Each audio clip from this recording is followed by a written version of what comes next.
Thomas Paine, Sam Adams, Benjamin Franklin.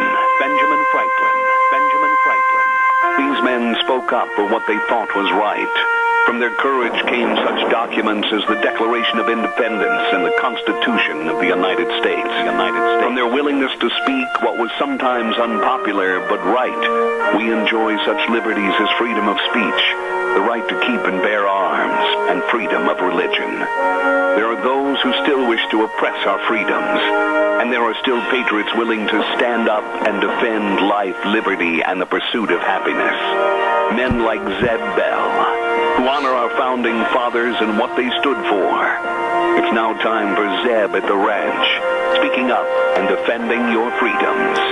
Brought to you by Magic Valley Les Schwab Tire Centers and all of the other great advertisers on the program. And now, Zeb Bell. If you are a senior and into texting, you probably know and understand these abbreviations. I do not text, but I've really educated myself on some of these abbreviations, like BTW means bring the wheelchair. BYOT means bring your own teeth. FWIW means forgot where I was. And my favorite, IMHAO, is my hearing aid on. I love it. Good morning, everybody. Here comes Kate Smith, and God bless America, followed by a patriot with our Pledge of Allegiance. Come on, call in. We're going to have a story about that later. Morning. And a good morning to you and yours. Zeb at the Ranch, I'm Zeb Bell, and we're very glad to have you with us, and also our major sponsor, your Magic Valley Les Schwab Tire Centers, all 7 locations serving you with a great big spring tire sale going on right now at all 7 areas. You stop in and see them today, along with some of our great advertisers like Burley Physical Therapy and Rehabilitation at 1263 Bennett Avenue, Suite 2 in Burley, helping you get back to being you. Right now, let's go to the phone line and have our Pledge of Allegiance. Good morning. Well, good morning, sir. You're the man. Yes, sir. I pledge allegiance to the flag of the United States of America and to the republic for which it stands, one nation, under God, indivisible, with liberty and justice. Thank you very much, Wheels. You always do a great job, my friend. Thank you. And right now it's time for the weather, and the weather brought to you by Roger and the crew over at K&R Rental. Hello, they get there early in the morning, especially now in the springtime, because they know you got a bunch of projects out there that you're working on. They provide the best tools and equipment for anything that you're doing, really. And if you're not sure what you need and you're going, hey, I don't know, call them. They'll help. They'll tell you. They'll provide all the tools and equipment to finish that job. Call them at 678-3122. They're located at 256 South, 600 West of Hayburn on the Burley-Paul Highway, and that's K&R Rental. Here's the weather. Mostly cloudy skies for today and maybe some thunderstorms for tomorrow. Here's a look at your weather forecast. We are expecting mostly cloudy skies for today. Winds out of the east at about 7 miles an hour, high of 62. Tonight those clouds going to stick around with a low of 38. Possible chance of rain showers and thunderstorms by tomorrow afternoon, expecting a high of 63. Winds out of the east-southeast at about 6 miles an hour, becoming out of the south by the afternoon. Showers likely for tomorrow night, about a 70% chance with a low of 40. That could continue for Thursday, expecting a high of 51. That's a look at your weather forecast for Zeb at the Ranch. Oh, Gina, come on. Let's just not say anything more about the rain. Let's just go with, I'll be easy, 65 and sunshine, but it doesn't look like it's going to do that. Thank you very much to K&R Rental at 256 South, 600 West of Hayburn, right there on the Burley-Paul Highway, and they have all your tools and equipment. I mean, you've got a spring project. Well, they're waiting on you at K&R Rental, 678-3122. You call them today. Want to also remind you, Thursday is sale day. Every Thursday sale day at the Burley Livestock Sale Yard. You better believe it, 1100 Occidental Avenue in Burley. And, of course, that's with Merv May, Cade Rogge, and Lance Udy, the sale that works for you. 10 o'clock starting time on Thursdays. Merv May, Cade Rogge, Lance Udy, 678-9411. That's the number to call for cattle consignments and sale information. Thursday sale day at the Burley Livestock Sale Yard. Don't you miss it. Well, also, before we get started this morning, I almost knocked the microphone over. I want to give a great big shout out to Daryl's Cleaners. You know, I take all my shirts in there and my Wranglers and my sports jackets, everything else, and they've done an outstanding job. I mean, when you're the leader of the pack, the best in their field, which they are, they do a wonderful job of serving you and me. Stop in and check it out. Daryl's Cleaners at 1223 Albion Avenue in Burley. And, of course, when you drop off your Rumply Crumplies, if you'll prepay, they'll give you a 10% discount. You better check it out today. Daryl's Cleaners in Burley. Really nice people.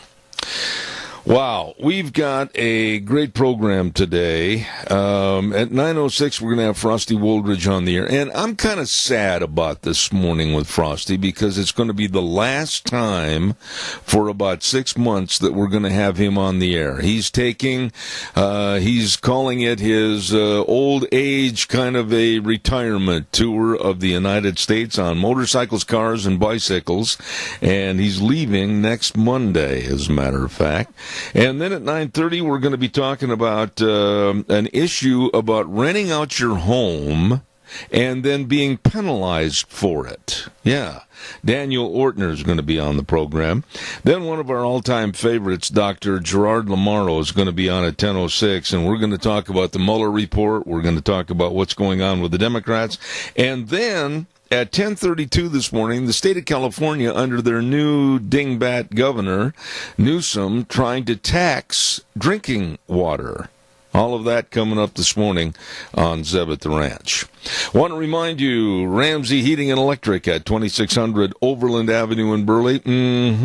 They're there early in the morning at 7:30 to better serve you with all your heating, cooling, and electrical needs. I urge you to get a hold of them today or stop in. And as a matter of fact, they're going to be coming up here to do some work for me today. Ramsey Heating and Electric at 2600 Overland Avenue in Burley. Number to call, 678-0459. And like I said, they open up at 7:30 in the morning, Monday through Friday, to serve you, Ramsey Heating and Electric. By the way, too, before I get too engrossed in some of the stories we've got to take care of this morning, there is nothing better than stopping in to a restaurant, picking up the menu, and absolutely feeling like it's the biggest treat you've had in a long time. That's how you're going to feel at Denny's Restaurant, 611 North Overland in Burley, and the other location, 291 Pole Line Road in Twin Falls. Thomas and the entire crew, both places, they've got a wonderful staff, friendly staff serving you, and the menu choices are absolutely phenomenal. So please stop in and enjoy great eating at America's Diner. Denny's Restaurant, 611 North Overland in Burley, and they are the home of Zeb's Lunch Bunch. Really good people. This story has got me so mad this morning. I was criticized a couple of weeks ago by a friend of mine back east that when I was talking about, and I wrote about it in my blog, about how the Pledge of Allegiance takes, at the very most, 17 seconds. You can round it off to between 16 and 20 seconds maximum. 17 seconds to do the pledge.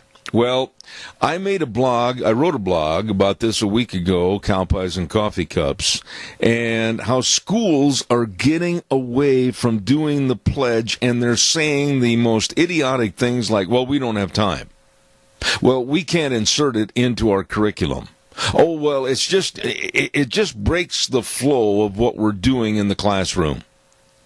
Well, now a Connecticut school district has thrown in the towel, and they've acknowledged that students have the right to sit out the Pledge of Allegiance.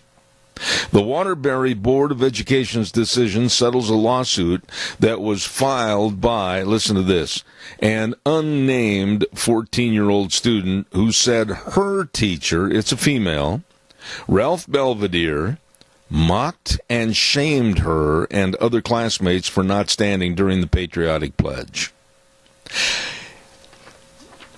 This kind of garbage, this kind of absolute disrespect, this absolute not caring for the greatest country in the world, no loyalty, no gratitude for what has been done for them, their families, and their situation, it just infuriates me. We have punk kids, 14 years of age, that are filing lawsuits so they don't have to stand and do the Pledge of Allegiance to this, the greatest country ever on the face of the earth. 17 seconds. I pledge allegiance to the flag of the United States of America. They can't do it. They won't do it. Where are the parents? And what kind of parents are they? This problem has to start at home. It was unheard of when I was in school. Absolutely unheard of that when you were asked to stand and give the pledge at the beginning of school in the morning, there were no complaints. There was no, I don't want to do this. I'm going to sit here. None of this garbage. What happened? What happened to respecting, honoring, and caring and showing gratitude to this great country? Call me on this. 436-2244. Caller, good morning. You're on the air. Good morning, Mr. Bell. You know, I'm sick and tired of these little wannabe human beings protesting against the pledge, the flag. You know, it starts at home, Zeb. I know if the parents don't teach them, and they're supposed to teach them in the school, what's going to happen with this next generation? Well, where's our country headed? Well, Donna, wait a minute. You and George and your grandson have been very, very much involved in the patriotism aspect of what's going on or not going on in our schools. And if anybody knows about a lack of respect for our Pledge of Allegiance or our flag, you and George would. And I'm sure you have some stories about maybe school administrators or someone else that has said, oh, we just don't have time. Yeah, and it's really disheartening. You know, our forefathers, our veterans, past and present and future, they're fighting for their right to be ignorant. And I think it's about time we as parents stand up and take control of our families again and teach them how to act and what to do. You know, I'm not saying that we need a society of little robots that when we say stand or we say jump, they say frog and they start hopping all over the room. But, you know, this country has provided so much for so many and continues to do so with all the freedoms and the choices and the opportunities. And when I think about little 14-year-old wet behind the ears, snot-nosed kids saying to their teacher, well, you mocked and shamed me because I wouldn't stand up for the Pledge of Allegiance, I don't blame the teacher. If I was the teacher, I'd say, you get your butt out of that chair and show the respect for our Pledge of Allegiance. Yeah, I'm right there with you. I don't think we need little robots either. That isn't what I was getting at. But, you know, it's just really disheartening because there's a lot of people who fought and died for the right to fly our flag. And it only takes a half a second to stand up, put your hand over your heart, and say the pledge. Well, Donna, I think... Why can't people do that? I think all the time, and people might say this is theatrical and I'm making this up, but it's not. It's the truth. Every time I hear the national anthem, or every time I hear the Pledge of Allegiance, I think of my high school and my college buddies that never came home from Vietnam. Many did come home, but it was in a casket. And they fought for this red, white, and blue. They fought for our ability to stand up and honor this country with the Pledge of Allegiance and the singing of the national anthem. And when I hear these little 14-year-olds, never done anything, haven't grown up, can't even figure out where their shoes are, say that they're going to have a lawsuit against the school system for making them stand up for the Pledge of Allegiance, I get fighting mad. I'm right there with you. I just want to take and grab the parents by the nape of the neck and give them a what for and a bag of chips and work my way down. What is the mindset of a parents today, though? I mean, I'm not saying all parents. Good heavens, you're not either. But to have something like this happen to where they can't take 17 seconds out of their life and recite the Pledge of Allegiance and show and honor their love for this country, what in the what is going on in this great country, the United States? Gosh, I wish I had the answer, Zeb. It'd sure be a whole lot nicer place to live if we had more respect for our country, our flag, and our veterans that have fought and died for that right. Amen. It's like a slap in the face to our veterans. Well, and you of anybody, along with your husband, George, and what you're involved in and everything with your grandson, you know this situation and you're closer to it than most. And I say thank you for all you've done. I've got another call and I've got to run, but thank you very much. You betcha. Have a great day. All right, Donna. Thank you very much. Caller, I'll be right there. Do not go. I'll be right away there, I promise. I want to remind everybody about Burley Physical Therapy and Rehabilitation at 1263 Bennett Avenue, Suite 2 in Burley. Hello, Nick. I forgot to call them yesterday. I talked to Jeff earlier in the morning, and I forgot to call back. Jeff, if you're listening, sorry. Burley Physical Therapy and Rehabilitation at 1263 Bennett Avenue, Suite 2 in Burley. The number to call so you can get us set up for an appointment to go in and let them help you get back to being you. 678-1191. That number again, 678-1191. All the exercises, the use of the hydrotherapy pool, the only one of its kind in this area. They want to make sure you're feeling good. Call them today. Burley Physical Therapy and Rehabilitation, 1263 Bennett Avenue, Suite 2 in Burley, 678-1191. Caller, good morning. You're on the air. Good morning. I'm pretty fond of that place you just advertised. Just a quick little something. We used to stand in line waiting to be the ones that got to lead the Pledge of Allegiance. And if it came around to our turn and we were absent or whatever, we felt really bad because we had to wait till the next time. What happened then? What happened, ma'am? Oh, I don't know. We went to a play the other night at the King Fine Arts, and my daughter said, Mom, whatever happened to men taking their hats off when they came into a building? Whatever happened, I don't know about you, but if I walked into my grandpa's house and I would have sat in his chair, so to speak, wherever it was, I would have just been yanked out of there and blistered for even thinking about it. And now, young people don't even hold, not all of them, please, I'm not saying that. There are a few young people that wouldn't even consider getting up out of a chair for an adult or a woman or holding the door. Yeah. Or any age person. I don't know. It's a whole thing. It's not just a pledge. You said something a moment ago that I've got to respond to because it brought to light something I had done as a young boy. We went over to my dad's parents one Sunday afternoon after church.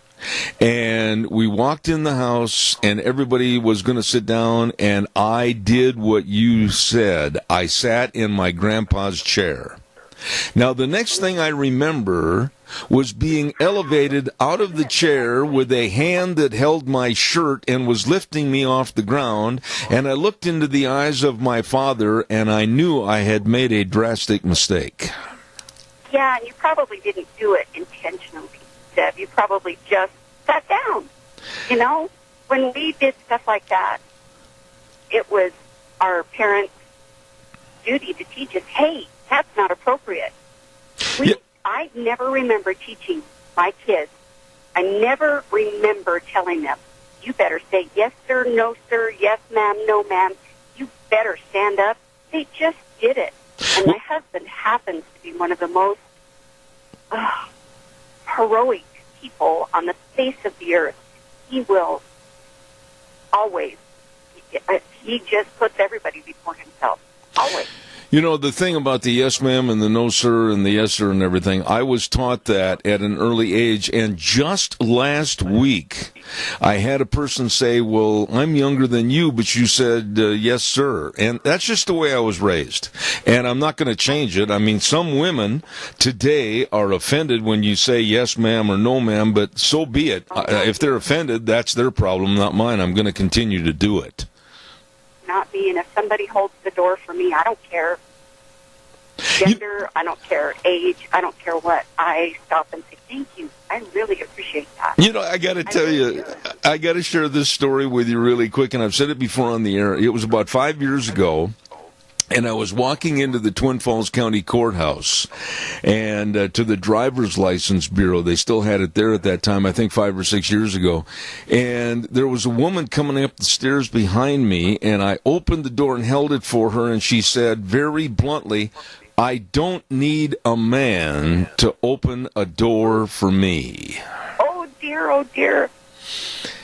I've never had that happen to me, and it took me aback to the point where I stood there and I thought, well, then, sweetheart, go ahead so I can slam it on you. I mean, I was absolutely taken aback by that. I bet. And in which point you just hold your tongue and just let her talk. And she's the one that's the idiot at that point. You've got that right. Hey, thank you for calling and sharing with us this morning. Thank you very much.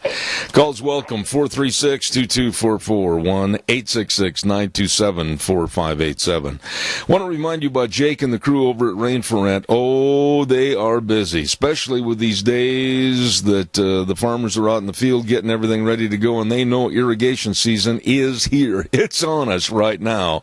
And Rain for Rent is a Reinke Diamond dealer, and they've got the industry's longest warranty, and believe me, Rain for Rent has dedicated sales and service staff. They really go through an education process to better learn how to serve you. Hand line, solid set, ring lock, main line available for rent. They've got it all for you at Rain for Rent. And they're located at 134 South, 600 West of Paul. Hours are 8 to 5, and they're serving you at Rain for Rent. Good heavens, caller. Good morning. You're on the air. Zeb, I hear you talking about this yes or no, sir, man. And I got a grandson that lived in North Carolina. And they lived there for 4 years. And they were taught in their schools, yes, sir, no, ma'am, in school. And this past year, they moved to Mesquite, Nevada. And he said, yes, ma'am, to one of his teachers, and she come right to him. Like she was saying that you are a smart-mouthed kid, that you need to be sent to the principal's office.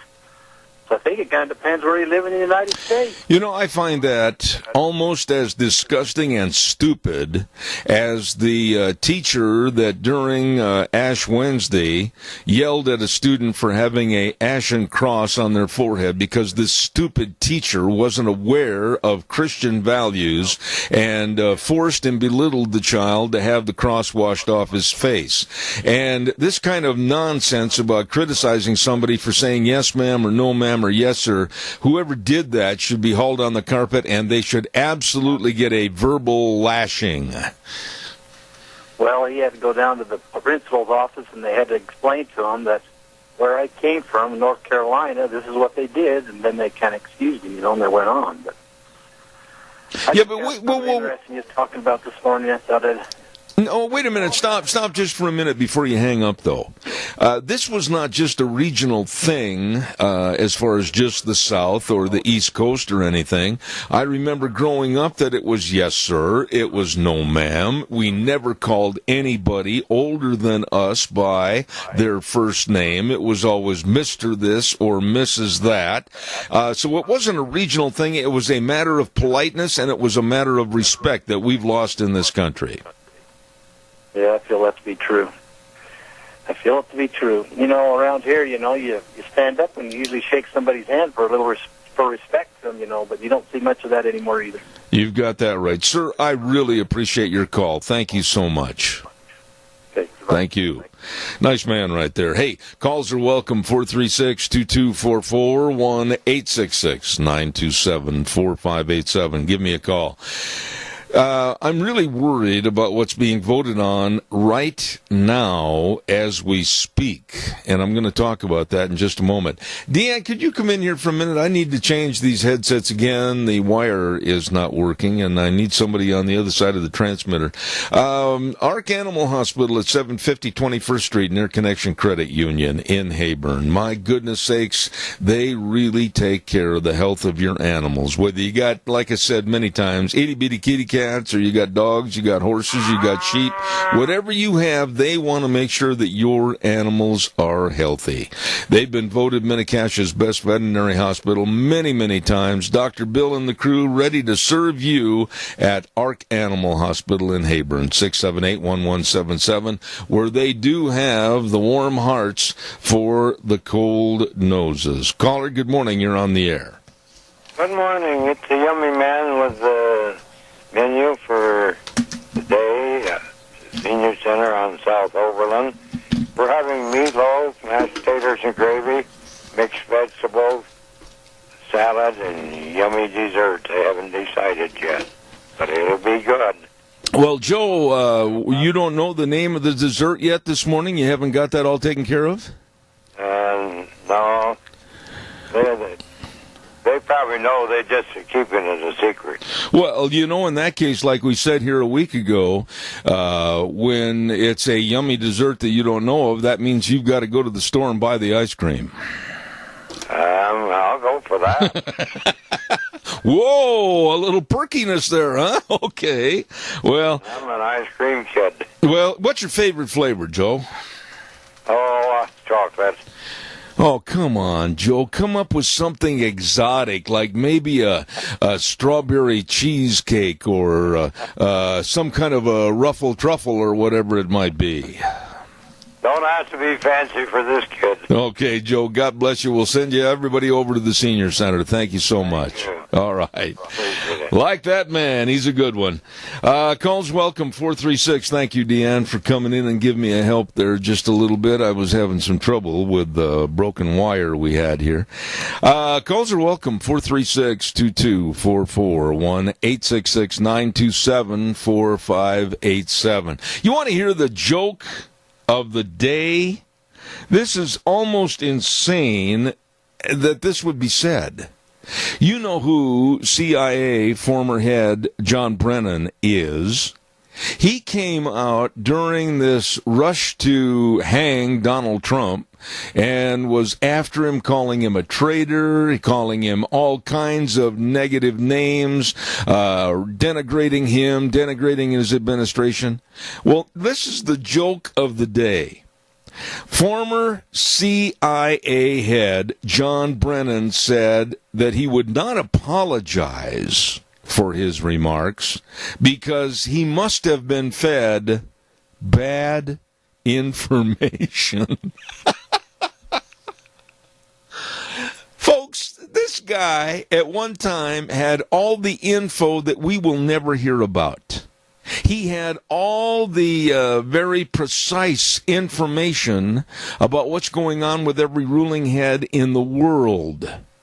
And then for him to hide behind the cloak of not knowing and saying, well, the reason I said that Trump was a traitor was because of bad information to him. This is a former CIA head that's supposed to discern the right, the bad, the good, the ugly. I had bad information. I'm not going to apologize to Trump because I had bad information. John Brennan, you are a joke. John Brennan, you are absolutely a ridiculous human form involved in politics that should never open your mouth again. You are a ridiculous, absolutely not worthwhile person to even be interviewed. I couldn't imagine that a man of that stature A man that had all the information provided to him daily with dossiers and everything else. Well, I had bad information. That's why I called Trump a traitor. That is asinine.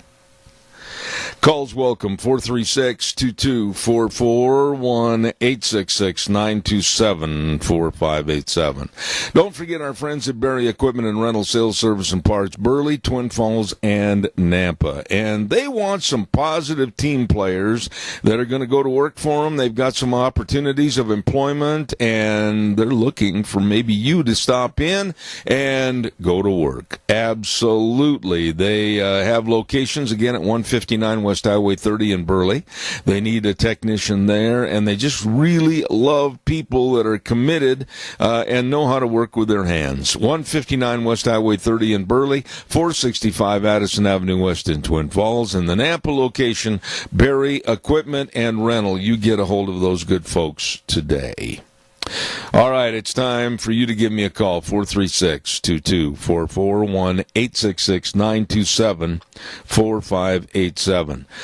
As we speak right now, and believe me, folks, if you're out there in your car, on the tractor, or you're in your living room, your kitchen, whatever, this is very, very serious and dangerous. Right now, as we speak, the Senate, with Mitch McConnell as the speaking head, they are taking a vote on the new Green Deal put together by a 29-year-old uneducated puppet, Alexandria Ocasio-Cortez. Now you say, well, what's so scary about that? Well, you haven't been following what they want to do. They want the elimination of all fossil fuels. They basically want a transition away from agriculture in this United States. They want to just absolutely change the entire power grid and the source of power and make it all reliant upon solar and wind, which is absolutely going to put us back in the caveman days.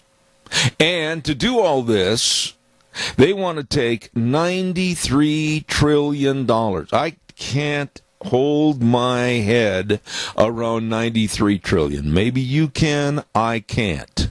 This country is now $24 million in debt. And we want to go into debt in the next 10 years, another $93 trillion, and being led by a subversive group of idiots. They are, to change this country and destroy it. I will say this, and I'll stand behind my remarks. On this program, I have had many, many, many scientists, bona fide scientists that have stood up and said, no. The lying and the hypocrisy and the absolute unknowledgeable sources that are representing climate change are absolutely liars. I will say it in more blunt language. Climate changers and the alarmists are not the brightest bulbs in the fixture and are led by the nose to be believing in fairy tales of fantasy of Chicken Little and the sky is not falling. I'm sick and tired of taking a back seat to people that have no sense, just nonsense. And it's time to fight back. Caller, good morning. You're on the air. Yes, good morning, Zeb. You know, the foundation of the problems we're having today is because of so many turncoats in the Republican Party, and the Democrats are taking full advantage of this. I agree. You know, that's my feeling. Well, no, wait a minute. I want to back up a little bit, Tony, and I want to ask you about you and your upbringing, and I want to ask you about your children and your grandchildren. What happened in this country to the word respect and caring and loyalty and gratitude? What happened, Tony? Too much influence on TV, radio, the schools. The parents lost control of their kids, Because you can't do anything with them. They can turn around and sue you if you try to discipline them. And whenever the control of the kids is taken away from the parents, you've lost them. I couldn't agree more. Strictly, just like my wife was. Yeah, I just don't understand what's going on. I am so proud of my daughter and my son and my daughter-in-law and son-in-law that have raised their children with respect of yes, sir, no, sir, yes, ma'am, no, ma'am, and I stand behind them. But this all plays out when they get older. They've just got an attitude of not appreciating this country, not having any loyalty to our country. And when I hear stories about students, Tony, that won't stand for the Pledge of Allegiance, and teachers and school administrators that say it takes too long out of their day, I just want to hit a wall someplace. I just can't imagine the stupidity. You know, what I see going on today, if it wasn't for Donald Trump coming along and saving this country, which he has, it wouldn't be very long before we have a foreign flag flying over the White House. Oh, I agree. And I dread the day to even think about Trump losing this next election, because I know what's going to happen in this country. My fear, Tony, is exactly as yours. I shudder to think about 2020. I shudder to think that if Trump doesn't get reelected, the first 2 years of his presidency have been thwarted and thrown in the trash can by absolute buffoons like Adam Schiff and Nancy Pelosi, Bernie Sanders, Kamala Harris, others. Buffoons, absolute buffoons. And talking about Adam Schiff of California, there is a little weasel, absolute little weasel that wants to keep stirring the pot and creating more problems and diminish the value of the next 2 years of this president's term.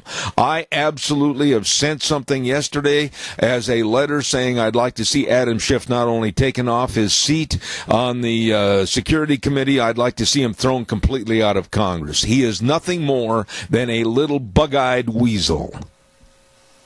Well, what's going to happen is a lot of these people looking at bringing this country down, and the people that take this country over, and there's a possibility now, they will be the first ones to be pulled out in the street and hung. The conquerors. Well, I'm just very concerned about what's going on in this country with a lack of progress. You know, we've got energy right now to the point where we are the suppliers of energy to the world. Our economy is stronger. We've got a kind of a vivacious attitude for people to expand their businesses and go to work and increase the size of their employees and maybe start another location. Everything is really going, and the Democrats want to throw us into a tailspin like a plane that's lost its engine, and they want us to crash and burn again. It makes no sense to me, Tony. Well, these people, a lot of them, like Cortez and that other one there, that other gal, they've never had any power in their life, and they're not thinking of anything else but the power that they were able to maintain over the younger generation in this country. That's what drives them. Hey, did you read, I got to ask you this, did you read quickly, and I've got a weather forecast, the Times News this morning? Did you have a chance to read it? I dropped the Times News a long time ago, and I will not spend money on a left-wing newspaper. Well, there was a couple of letters in there that absolutely showed the ignorance of various people calling in. And the one headline was, "Why must Idaho be so red?" Well, that's because the majority of people are conservative and they like conservative values here in the state. And then there was another letter in there that said Republicans showed their arrogance. And it just went on to denigrate the Republican Party and the Democrats. Oh, we're going to come back and we're going to have balance in the State House. Listen, if people liked or wanted to espouse to the absolute lowness of what the Democrats want to have in power, they would have made this a blue state. But the people in Idaho can see through their absolute smokescreen, and it's still a red state, and I hope it stays that way, Tony. Well, I hope the granola bunch stays in California. I hope. Just don't add any milk. Okay. Thanks, Tony. God bless you. You're welcome. Okay. Time for the weather forecast. And the weather brought to you by Mount Harrison Audiology and Hearing Aids. And they're located right behind the Minidoka Hospital across from the emergency room. And I tell you what, folks, now would be a great day. Right now, this minute, go to the phone, call them at 312, I bit my tongue, 312-0957, 312-0957. Make an appointment. Maybe you've noticed that you're losing some hearing. Maybe it might be because you might be a little overweight, or maybe it might be because of high blood pressure. Whatever the case might be, you better check it out and find out. They can help, and they will, at Mount Harrison Audiology and Hearing Aids. And right now, here's Gina with the weather. Mostly cloudy skies for today and maybe some thunderstorms for tomorrow. Here's a look at your weather forecast. We are expecting mostly cloudy skies for today. Winds out of the east at about 7 miles an hour, high of 62. Tonight, those clouds going to stick around with a low of 38. Possible chance of rain showers and thunderstorms by tomorrow afternoon, expecting a high of 63. Winds out of the east-southeast at about 6 miles an hour, becoming out of the south by the afternoon. Showers likely for tomorrow night, about a 70% chance with a low of 40. That could continue for Thursday, expecting a high of 51. That's a look at your weather forecast for Zevin. Oh, Gina, thank you very much. And for your hearing health, please get a hold of Mount Harrison Audiology and Hearing Aids. Dr. Pickup, Dr. Mitchell, Dr. Hunsaker, serving you. Please call the number 312-0957. All right, it's your turn. 436-2244, 1-866-927-4587. The caravan, another caravan of over 1,200 illegal aliens is about ready to hit our border. I just heard some news last night that down in Texas, over 1,000 people, illegal alien people, not citizens of our country, just basically were dumped into the United States. The Border Patrol is overwrought. The Border Patrol is overworked. And now the Border Patrol is underspaced.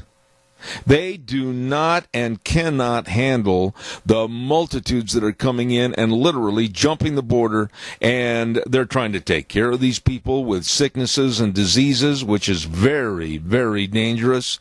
They're trying to take care of their other infirmities. They're trying to make sure the families stay together. And I am so sick and tired of this mess not being addressed by, let's name it and put it in bright lights, the stupidity, the arrogance, and the absolute lack of responsibility by the Democratic Party. It is an emergency. It is something that is a crisis. And with another 1,200 on the way and thousands following them, the Border Patrol and their resources are toast. Toast! There was a lady representing the Border Patrol on television this morning at 4:30. And she absolutely said, we can't keep up.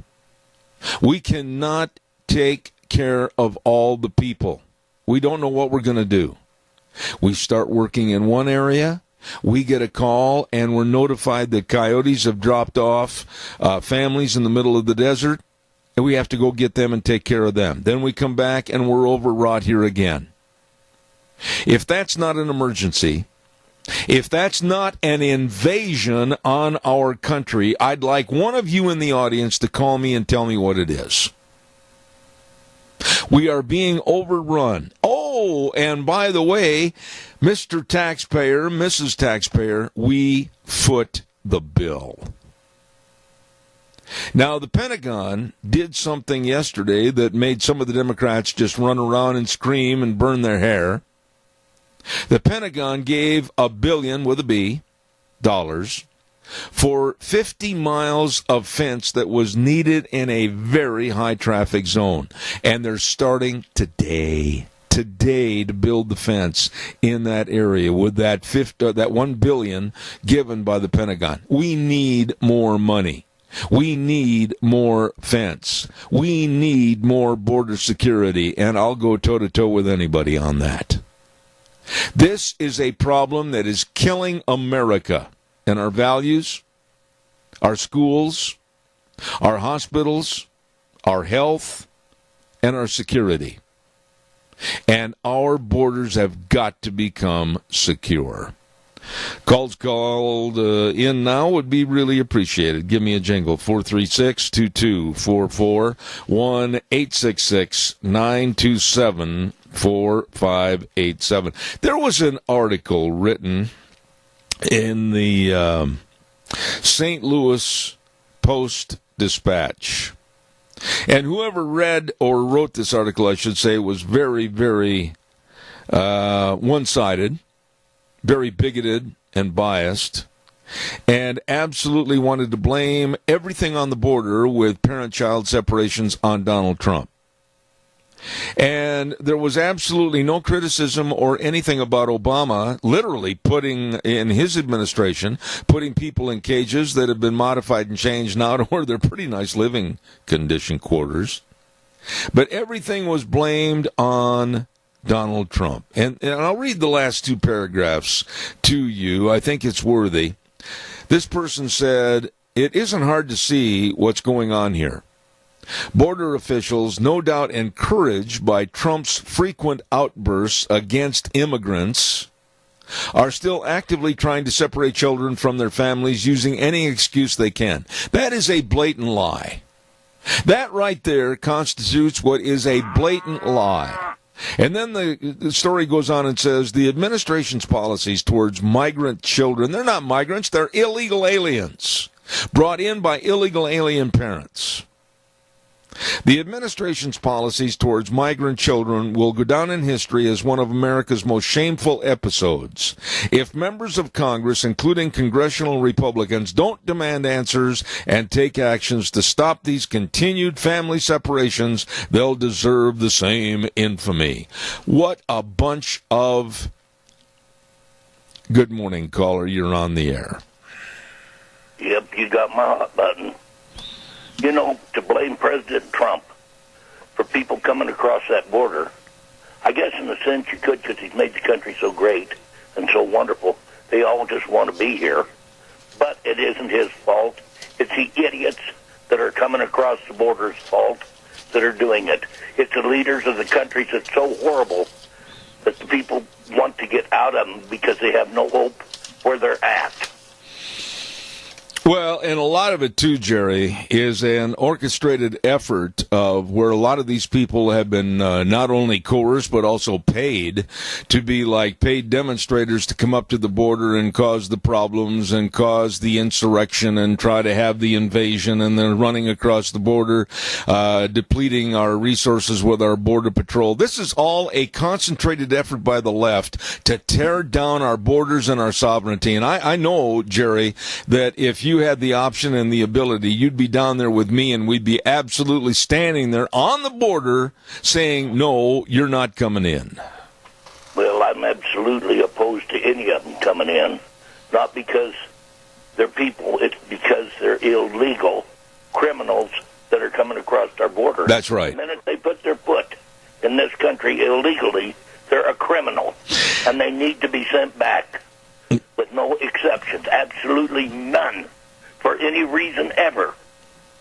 Well, you won't... Absolutely, I'm opposed to anybody sneaking in illegally and trying to take over our country.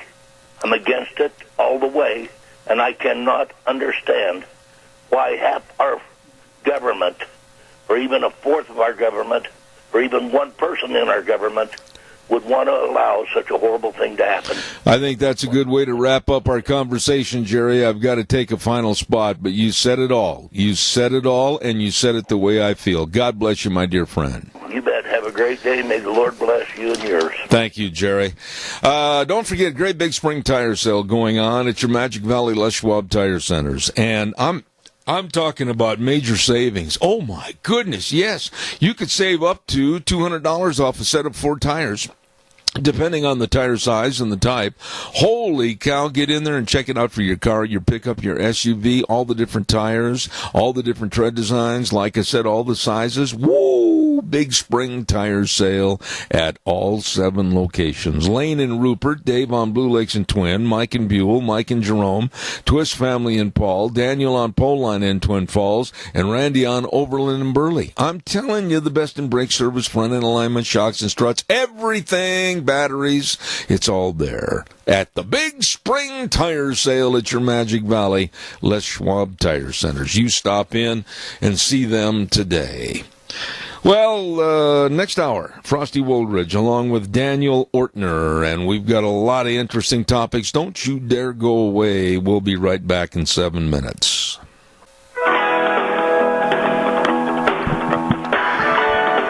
You know, it's kind of a foggy, dreary, well, let's not go any further. Put a smile on your face and enjoy the day. Absolutely. Zeb at the Ranch with our major sponsor, your Magic Valley Les Schwab Tire Centers. All 7 locations serving you with a great big spring tire. I'm in the wrong season. Spring tire sale going on right now. Stop in and see them today.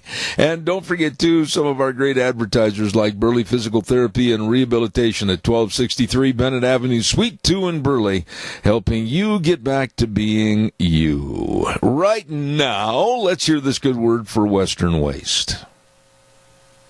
From the canyons of the Snake River and all across southern Idaho, we're always at your disposal.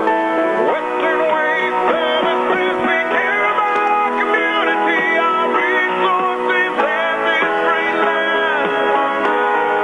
Western Waste Services is lending a hand, always at your disposal. Western Waste Services. Are you spring cleaning? You need a dumpster or 1 or 2 or 3 or 4. I'll tell you what, whatever you need to clean up and throw away, they've got all the dumpsters. All you need to do is check with Western Waste Services and tell them you need a dumpster. They'll bring one by. You fill it up, they'll come and get it. Oh, my. Always at your disposal. Call them today at 734-6969. Western Waste Services. Absolutely. Want to also give a great big shout out to our friends over at Patterson's at 421 East Main in Burley. Curtis and Lorena, the whole crew.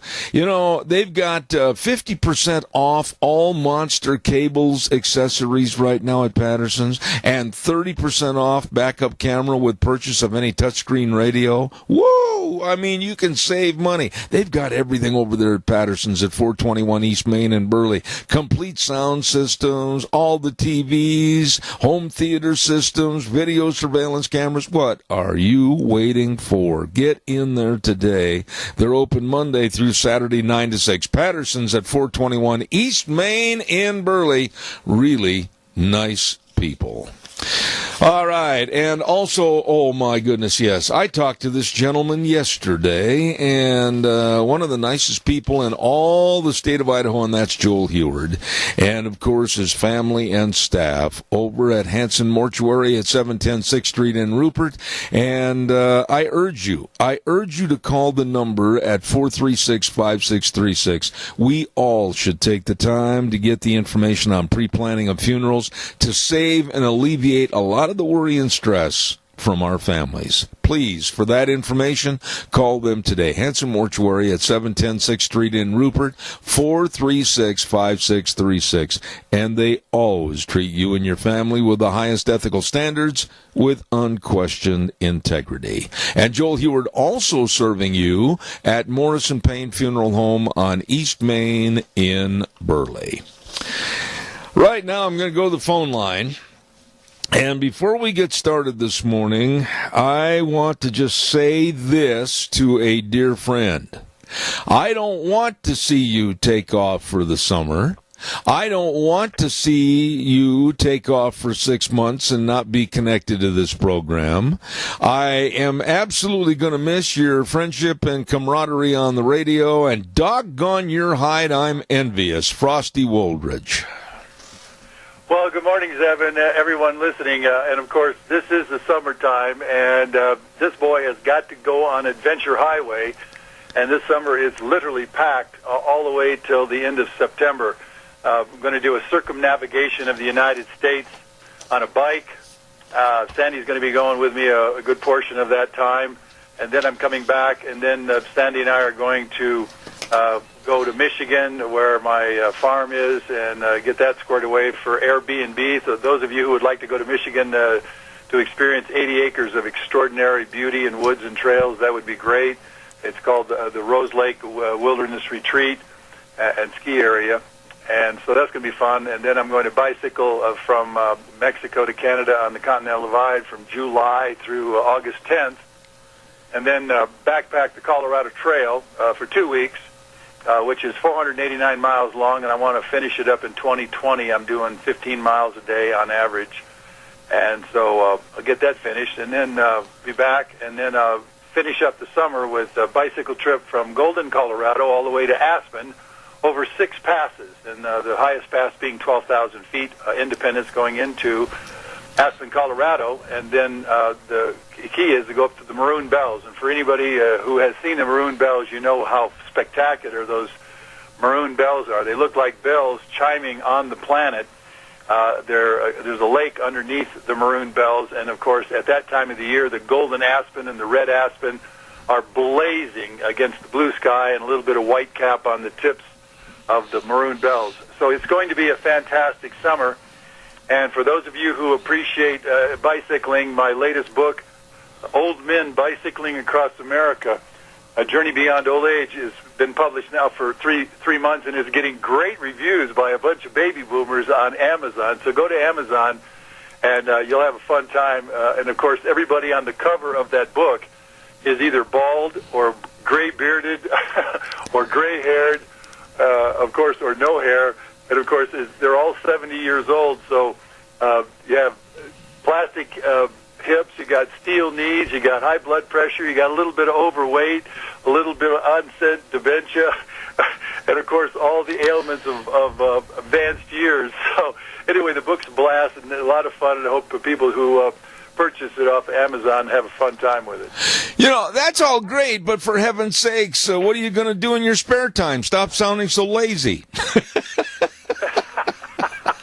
Well, after this interview today, I'm going to go swim my usual half mile, and then pray and meditate in the hot tub for 15 minutes, and then I go lift weights for 45 minutes, and then I run a mile on the elliptical so I don't bash my knees up, and then I pedal for 20 minutes, and then 2 hours later I walk out really refreshed. And the key for me is always you got to stay in shape if you want to play the game of life in a spectacular fashion. And, I just visited you last spring or last summer, and I just stay lean and clean, and so far so good. I'm rolling right along, and also as I'm traveling around the country, of course, I will get into conversations with Americans and stop at the diners. Sandy and I stop at diners and get into those conversations, and that's what gives me a bedrock understanding of what's going on in America. And as you all know, I'm going from Denver to El Paso to Corpus Christi all the way along the coast to Key West, Florida, up the coast, all the way to the East Coast, all the way up to Bar Harbor, Maine, and then, of course, all the way over to Bellingham, Washington, down to San Diego, back over to El Paso. So I'm really going to get quite a bunch of interviews and get a pulse rate of the American people and how they're feeling, what they like, what they don't like. And so that's, also I'll be on duty, if you will, as a journalist. So I think I'll be able to bring back a rich, a montage, if you will, of what America is feeling and thinking in all four corners of the U.S. when we get back together in late September. Well, you are sorely going to be missed on this program. I look forward to the friendship and the conversation every week. That being said, I know that you're going to be doing a lot of data gathering, and you're going to be talking to people, like you said, about what's really going on in the United States and what their attitudes are about illegal immigration and the the cost to the United States and the cost to us, the taxpayers. I just was 5 minutes ago was handed your news story that you have cost to U.S. taxpayers $5.3 billion. You know, Frosty, this morning I was listening to a Border Patrol agent, a lady, that was almost in tears. And she said, when asked about the situation on the border, she said, we're overwrought, we're overrun, and we're overworked, and our resources are gone, and we don't know what to do. We are at absolutely the 11th hour with our heels on the cliff. We don't know what to do. This is the situation with the border the Democrats are ignoring because they're either too stupid or they have a hidden agenda.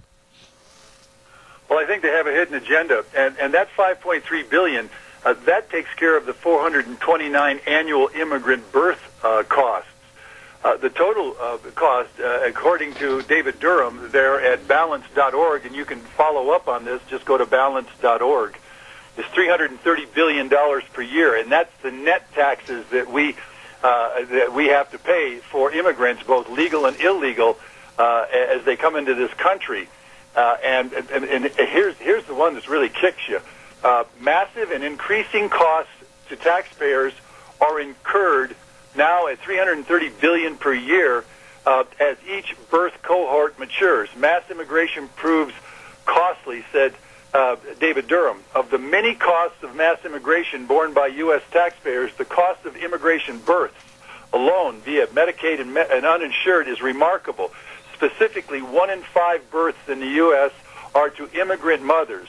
U.S. taxpayers pay for 67% of births to illegal immigrants, all the costs. 47% of births to legal immigrants, according to a new report by Center for Immigration Studies, Dr. Stephen Camarata. That was just 10/9/18, so that was just a couple months back. And that's what's happening. Based on an analysis of the Census Bureau, the center estimates nationally 1 in 13 births is to an illegal immigrant, totaling over 300,000 per year. That's called the anchor babies. So you now know that I am validated because I've said this on the show before. And that's year after year, and we pay K through 12. And we also pay $2,000 per each one of those births in ESL courses, English as a second language. 1 in 8 births is to a legal immigrant. We also find that more than half of the births to immigrants, both legal and illegal, are paid for by taxpayers, including 67% of births to illegal immigrants, unquote. That should just curl everyone listening your ears, because this is coming out of your wallet. And again, the hidden in every federal budget every year and unknown to 99% of Americans, your 2 senators and House member use your money to pay for these millions of legal and illegal immigrants flooding into our country. And as that lady you were talking to said, you better believe it. I'm going to be down there on the border once again, and this will be my 7th time on the border, and I'm going to take pictures and I'm going to get notes. But we are being invaded, fellow Americans, and we are being displaced. I don't care if you're talking Chicago or Los Angeles.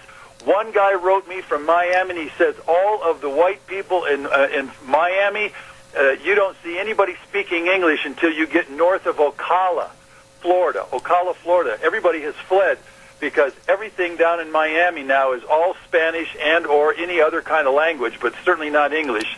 And Miami, Florida is no longer an American city. You know, I just can't understand what's going on with the stupidity, and that's what it is, with the American public of sitting back and being so naive and not doing or saying anything about this problem, and especially the doing of the problem.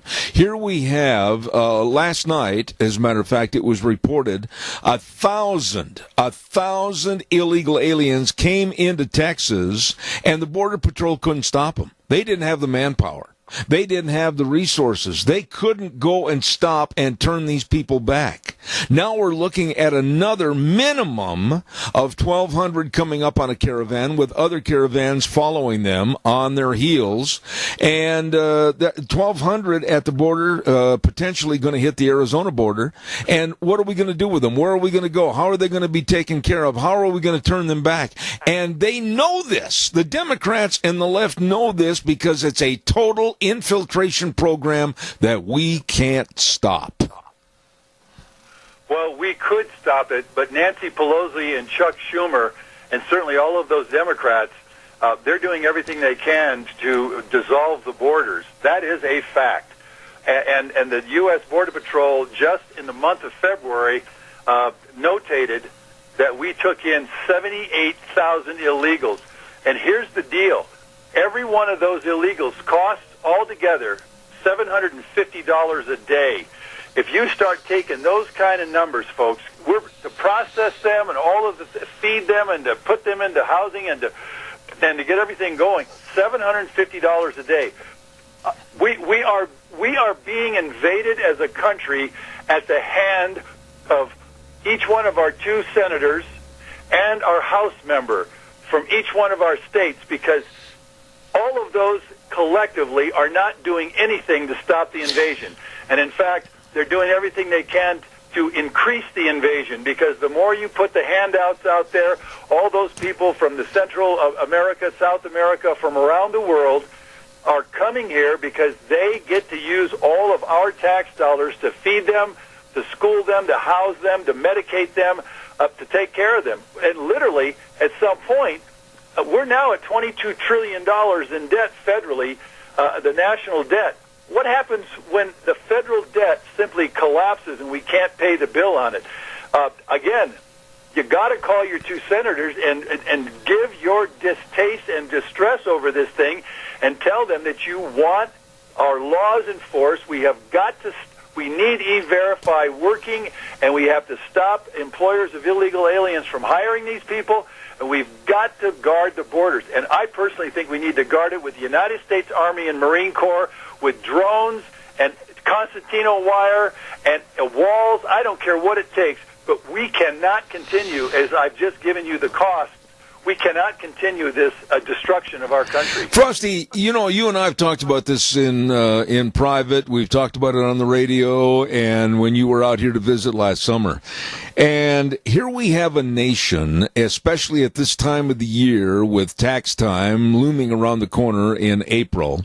And here you have the great American public that is going to be absolutely called upon to pay their fair share of taxes, and we should. But we have now a divided nation.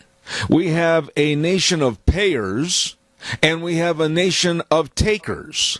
Why in the world should we as the payers continue to exhaust our checkbooks and our monetary means to give to people that are just nothing more than takers? This infuriates me.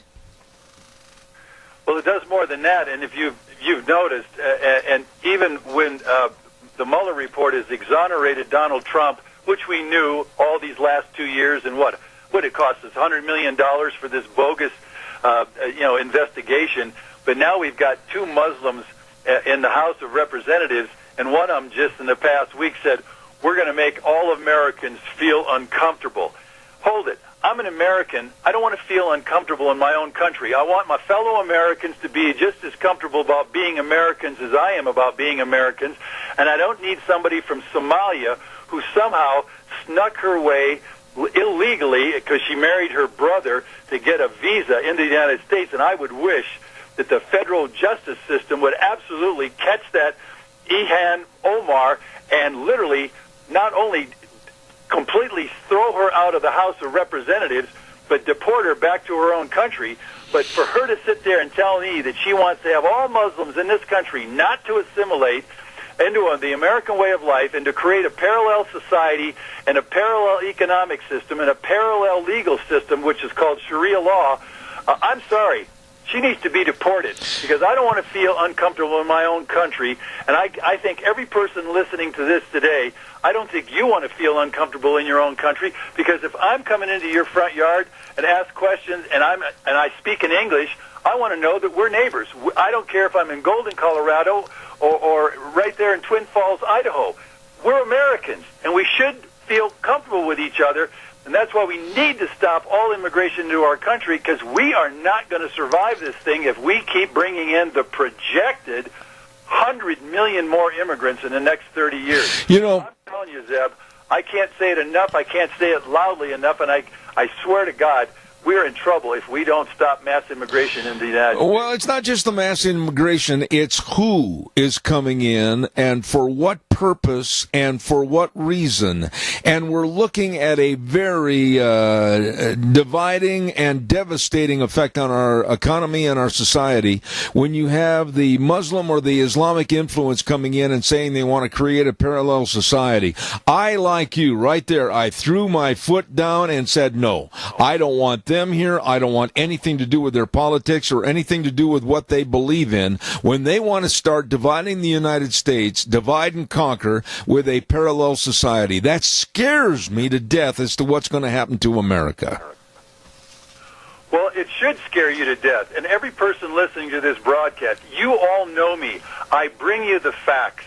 The facts are the facts. And if we continue on this path, we are going to end up just like the book that I have read, The Strange Death of Europe, Identity, Immigration, and Islam by Douglas Murray. If you read that book, you will know what I know, and you'll understand that this immigration invasion of our country is going to fracture and fragment our country to a point where we will no longer be the United States of America.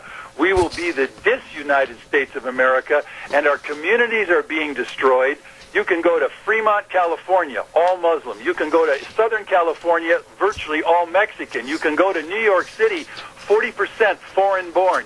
You can go to Lewiston, Maine, all Somalian. The whites of all fled Lewiston, Maine. Go to Chicago. You will not feel like an American in Chicago because it's no longer America. And Detroit, Michigan, oh my gosh.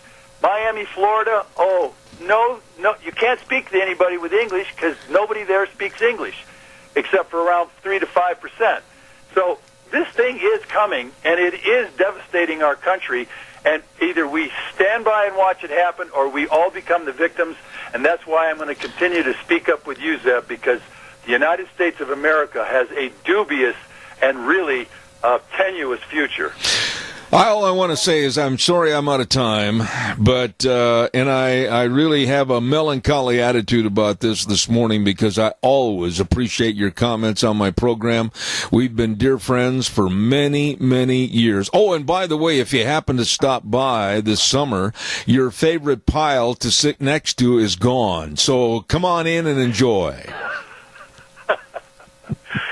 Zeb, God bless you and Deanne. And again, I want everybody to have a happy life, a spectacular life, and that's why I take all of my time and interviewing across the country, writing these columns, and really hoping that we start doing something to stop mass immigration into our country. Again, call your senators, and let's get I just wrote the 100 top newspapers in America with a column that said we can't keep doing this to ourselves. And it's called America's Exploding Population Predicament. And I don't know how many of these newspapers are, from the New York Times to the New York Post to the Washington Times to the Los Angeles Times to the San Francisco Examiner. I've sent it out to all the top newspapers, and at least they have to read it. And boy, oh boy, 728 words. I spell it out. We cannot survive another 100 million immigrants into the United States of America. And I'm hoping that this creates a national discussion. I'll keep working out to get on 60 Minutes, to get on NPR, to get on PBS. And the key is we all need to do this together. So I encourage you. You should be calling up those senators and calling up numbersusa.org, balance.org. Get in, be a member, and collectively empower yourself. Because, Zeb, you and I can't do it alone. We need every person listening out there across the country right now, this hour, to this message, and take action. The only thing, grumbling won't count, complaining won't count. You've got to take action, and the action is get a hold of your senators, get a hold of your House member, and let's stop mass immigration here into the United States. Travel safe, and God bless. My friend, Frosty Woolridge, thank you. Thank you, Zeb. Take care. Certainly going to miss him for the summer months. Hey, by the way, before I go to my next guest, and I'm running a little bit late here this morning, I want to remind you about Lee's Furniture, Floors, and more. You know, they've got all the mattresses. If you can't get a good night's sleep, and you can't get up in the morning with a smile on your face and go, yeah, buddy, here comes the world. I know that's hard. But anyway, you better check out all the mattresses that they've got and the bedroom sets, everything at Lee's Furniture, Floors, and more. And they've got all the love seats and the sofas, and they've got all the carpet. My goodness sakes, you better check that out for the recarpeting and the beautification of your home. All of this and more with great people that really know and they can help you at Lee's Furniture, Floors, and more. 459 Overland in Burley. Lee's Furniture, Floors, and more. And before we go to our guest, I also want to remind you about something for you to do to have fun. You know what it is? Just get outside on your four-wheeler and boom, boom, boom, away you go up into the hills. Yeah, get away, get away, get away. Don't take the cell phone. Just get away. Let's ride 270 Highway 24 between Rupert and the World. Oh, my goodness. They're open Monday through Friday, 9 to 6, Saturdays 9 to 4. And their showroom chock full of all the four-wheelers. All the fun. Yes, get out there and enjoy. And along with that, they've got all the accessories. And they've got a super service department with Tyson and the crew. They can fix anything and keep you running. Don't worry about it. Let's ride 270 Highway 24 between Rupert and the World. This is where the fun is sold. Let's ride. All right, let's go to the phone line. And this is a story that I still sit back in absolute amazement as to how and why. And with us, we have with the Pacific Legal Foundation, attorney Daniel Ortner. Daniel, good morning. How are you? Good morning. Doing well. Yourself? Well, if I was any better, the wrong fat man be wearing my clothes. So how are you doing back there? Where are you calling from, California, or where are you? California, yep. Sacramento area. Well, your story is solidifying to me that California is going crazy.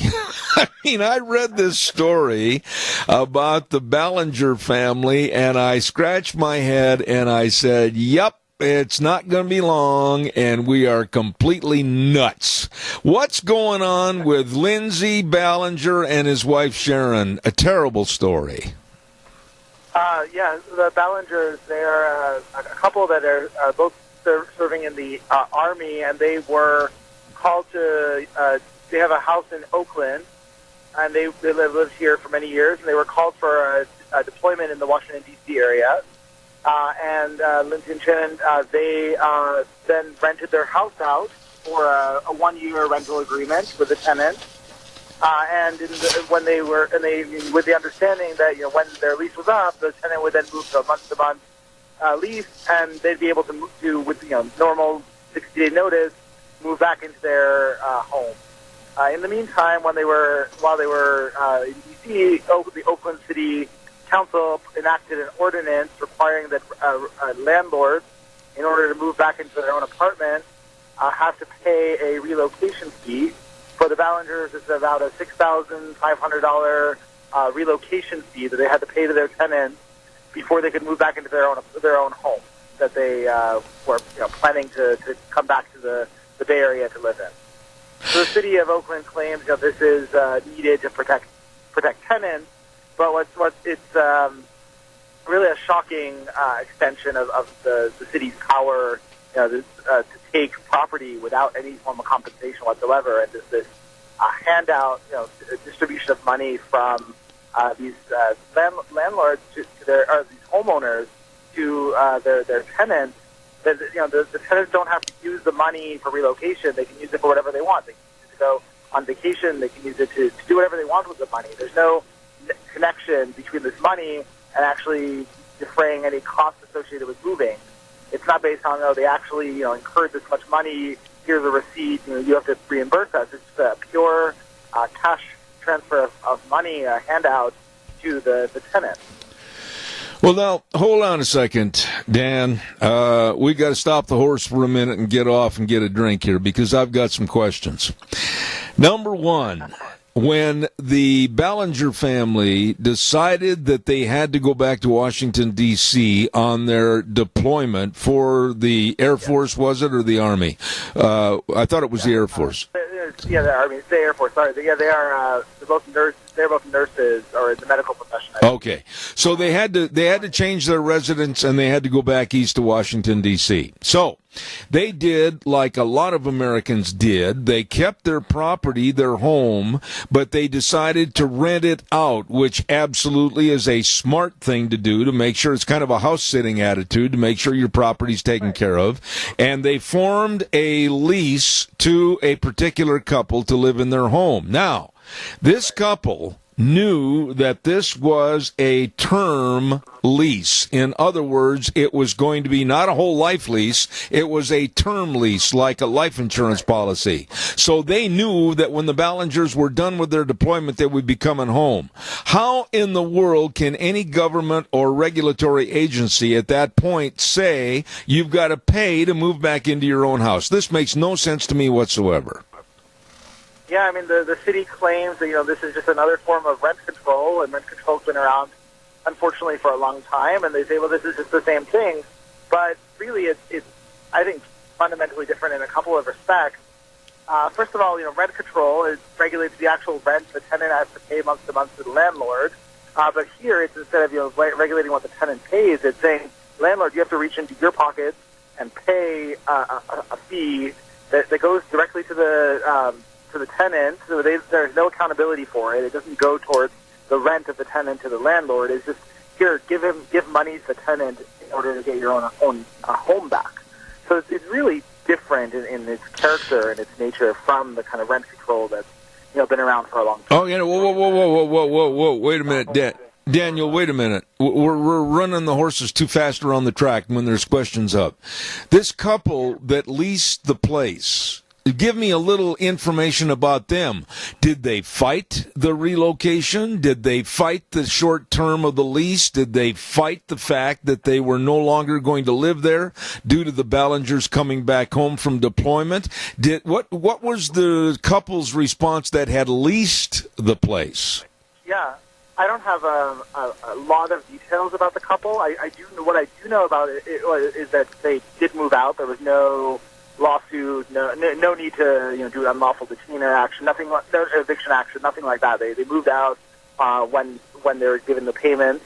I do know that they were software engineers, the individuals renting the home, and so they were not impoverished. They were well off, probably had more greater income than the Ballingers do. But I don't know much more about them other than they're software engineers and that they didn't fight. They left when. Well, in other words, what I'm getting at, Daniel, is if they leased the home under the auspices of being renters, and there was a clause in there by the Ballingers that may have said, hey, when our deployment is over, we perhaps can give you a 60, I'm just using a fictitious number, a 60-day notice of your termination of the lease. That should give you ample time to find another place to live. We're coming home to take up our own residence in our home. So I don't understand how anybody or any court or any city could impose upon that lease a $7,000 reentry fee into your own doggone home. Right. Yep. It's just crazy. They didn't have anything specifically saying we're going to come back and we don't have to pay you anything, because who would think as a landlord you have to put that in a lease? There's never been a need for a landlord coming back to their own home to pay a fee before. This is San Francisco a couple years ago tried the same thing, and they did a really exorbitant, even much more exorbitant fee than what Oakland's done, and that was struck down in court. It was basically you have to pay the difference in rent for the next 2 years for your tenant. The amount of rent increase they're going to have because they move, you have to pay that. So that could have been tens of thousands or hundreds of thousands of dollars in San Francisco. All right. So that was invalidated by the court, as an exorbitant fee without any link at all to the actual cost that they're incurring. Okay. Something similar really happens in Oakland, even though it's a smaller amount. It's still so not connected to what Oakland, the housing crisis in Oakland. The Ballengers didn't cause the housing crisis. They are just moving back into their home that they've owned. They're not contributing to the rising housing prices. Hold on just a second, Daniel. Hold on just a second. Wheels, you got to turn him up a little bit over at the station. Turn Daniel up a little louder when he's speaking, please. Ride that gain. Daniel, the other question I've got is, you made the statement that there was no animus from the couple that had rented the home. They left. They knew they had to leave. The Ballengers were coming home. Now, when the Ballengers got back home, was the house empty, or were the previous tenants still living there, or had they vacated? What was the situation there? As far as I know, they had vacated. I'm not aware of any problems with them coming back to the apartment.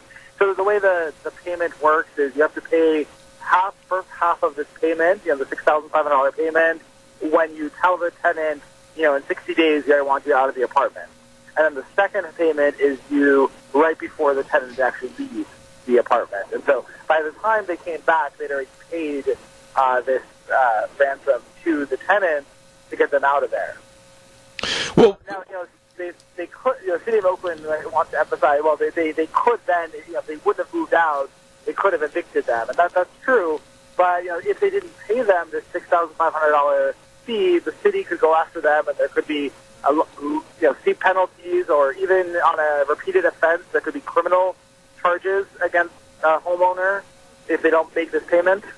So they really didn't have a choice. The choice was, either give us your money, don't return to your apartment, or face civil and criminal penalties.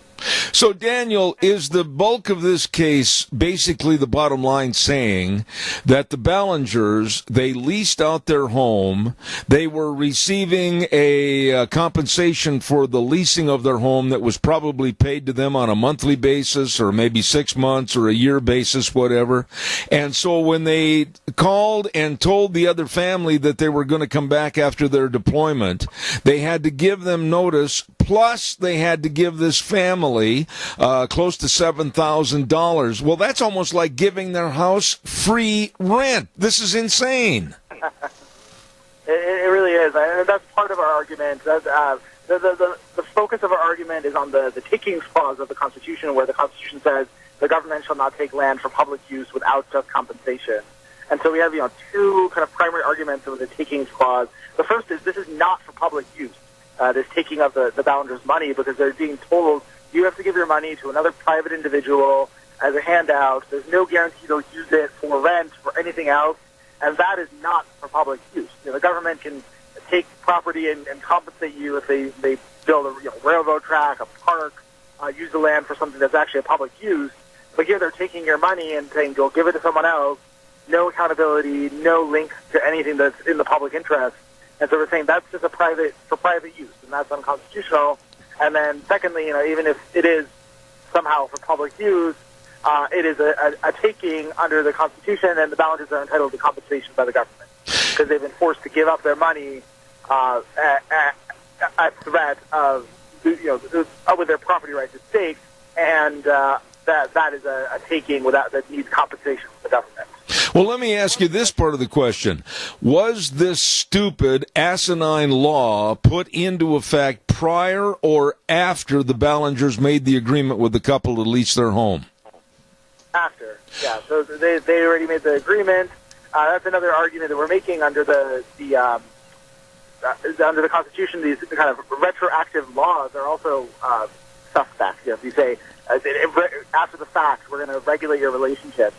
When you were entered into the relationship, there was no such law. The government then says, well, now you have to pay this. That raises all kinds of red flags under the Constitution. Well, that's another argument that we're making in our complaint. Yeah, I mean, you're talking about in many, many cases, in many locales and communities all across the United States, we're talking about grandfather status, if you will, on personal property that was established prior to the changing and or remaking of certain laws. I can't see why in the world you, the PLF, and others can't go in there and look the city of Oakland in the face and say, back off, guys, because you're wrong and you're illegal on this. Yeah, that's what we're doing. We filed a complaint on the Ballinger's behalf. We're making all these arguments.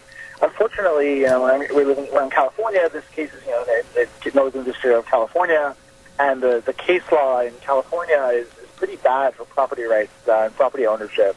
We're working as hard as we can to change that. But, right now the courts basically say, rent control is fine. Any kind of restriction on renters is fine. The city's argument is basically, one of their arguments is, well, home ownership and renting property is so regulated that the Ballingers had no expectation that the city wouldn't step in and regulate this aspect of their agreement itself. Yeah. So it's so regulated that they don't have protections under certain parts of the Constitution. We have a caller with a question quickly before I run out of time. I'm sitting here, I'm just scratching my head as to the stupidity of this story. Caller, go ahead quickly, you're on the air. Well, this is my theory. The state of California is so far south that they've lost their minds, and private property does not play into their future thinking. And then this kind of abuse of ownership of private property just shows you that they're catering to renters, maybe illegal aliens, immigrants. And see, the state of California is so bending over backwards to cater to people who aren't even citizens. They have lost their minds. I'll hang up. Respond to the caller, please, Daniel, quickly. Yeah, I don't think it has anything to do with immigration status, but what I do think it is that the state of California has a housing crisis. Prices are soaring. San Francisco, the Bay Area, Oakland, it's absolutely staggering. And the city, instead of actually enacting, loosening up on regulations to allow more building, to allow lower cost housing to be built, to allow greater access, instead they've decided to double down and vilify owners of property. I think this case, the Ballingers show, a lot of owners of property are just small families that own one home or two homes, renting them out for a living. They're not these wealthy barons, that are causing poverty and misery, and that's what the city wants to paint, lawful homeowners as. And they want to blame the homeowners for all their problems, but unfortunately, what they're doing won't solve the housing crisis. It'll make it worse. Well, and the other side... People actually rent out their units, for instance. The other side of this story, though, that I think is the major part of this story, and this is happening all across the United States, is the diminishment of the value of private property rights. I think that's the crux of this whole problem. Absolutely. I think California has long not had very little respect for the idea of ownership of property. It's you're renting out your property, so you are subject to any form of regulation under the sun, and we will charge you for the privilege of creating homes for people to live in. It really is just this disdain for ownership and this disdain for property rights, and it really is counterproductive. It really doesn't help the housing crisis at all. It really makes it all worse, and so it's a bad policy that California is trying. It's trying to solve a crisis, but it's doing things that just make the crisis worse ultimately in the long run. Daniel, don't you dare lose this case, because this could set a precedent that could grow like a cancer in other areas of the United States. Daniel Ortner with the Pacific... So we're going to do our best to win this one. I hope you do. I pray you do. I mean, it's absolutely common sense. Pacific Legal Foundation, Daniel Ortner, thank you so much for being on the program. God bless you, my friend. Thanks. Yeah, you too. Thanks. All right, sir. Wow. Can you believe this? I mean, this is America. This is America, the greatest land of all. And a family, they rent out their house, basically for house sitting, while they're deployed in the military to go on the other coast, the eastern seaboard. And they rent out their house, and then they find out when they come home, and it was a term lease agreement. The terms of the lease were met, and the couple says, we're coming home in 60 days, and we're going to take back over possession of our house. Well, you can't, says the city of Oakland, without paying a $7,000 bill. Why? Well, we're going to protect the tenants. This is insane. This is where we're headed in this country. Every one of those people on the Oakland City Council should be dipped in the ocean. I was going to say something else, but this is absolute insanity. And another story as to how the bricks are falling apart on the building of this United States. Ay, ay, ay, ay, ay. Time for the weather. Oh, and I'll take some calls. I mean, you just got to shake your head sometime and clear the cobwebs and say, where did all these Looney Tunes and how did these loony people get in office to lead anything? They couldn't lead a one-horse parade. Weather forecast brought to you by Phillips Oaks Goodwin Crane and Company, providing accounting services to the Mini-Cash area for well over 50 years. And boy, are they busy at this time of the year. All the tax return preparation, tax planning, and all the financial statement preparation, retirement planning, all of this and so much more by people that are really the professionals, people that really know and care about you, your family, and your business. Phillips Oaks Goodwin Crane and Company. Right now, here's Gina with the weather. Mostly cloudy skies for today and maybe some thunderstorms for tomorrow. Here's a look at your weather forecast. We are expecting mostly cloudy skies for today. Winds out of the east at about 7 miles an hour, high of 62. Tonight, those clouds going to stick around with a low of 38. Possible chance of rain showers and thunderstorms by tomorrow afternoon, expecting a high of 63. Winds out of the east-southeast at about 6 miles an hour, becoming out of the south by the afternoon.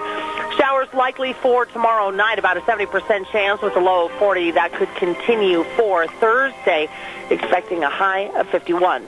That's a look at your weather forecast for Zeb at the Ranch. Gina, thank you very much. And brought to you by Phillips Oaks Goodwin Crane and Company. You know, they really care, and they're very proud of our agriculture-based community, and they serve everybody. Agriculture, manufacturing, food production, everything right here in the Valley. Phillips Oaks Goodwin Crane and Company, with offices in Burley and Rupert. Thank you very much.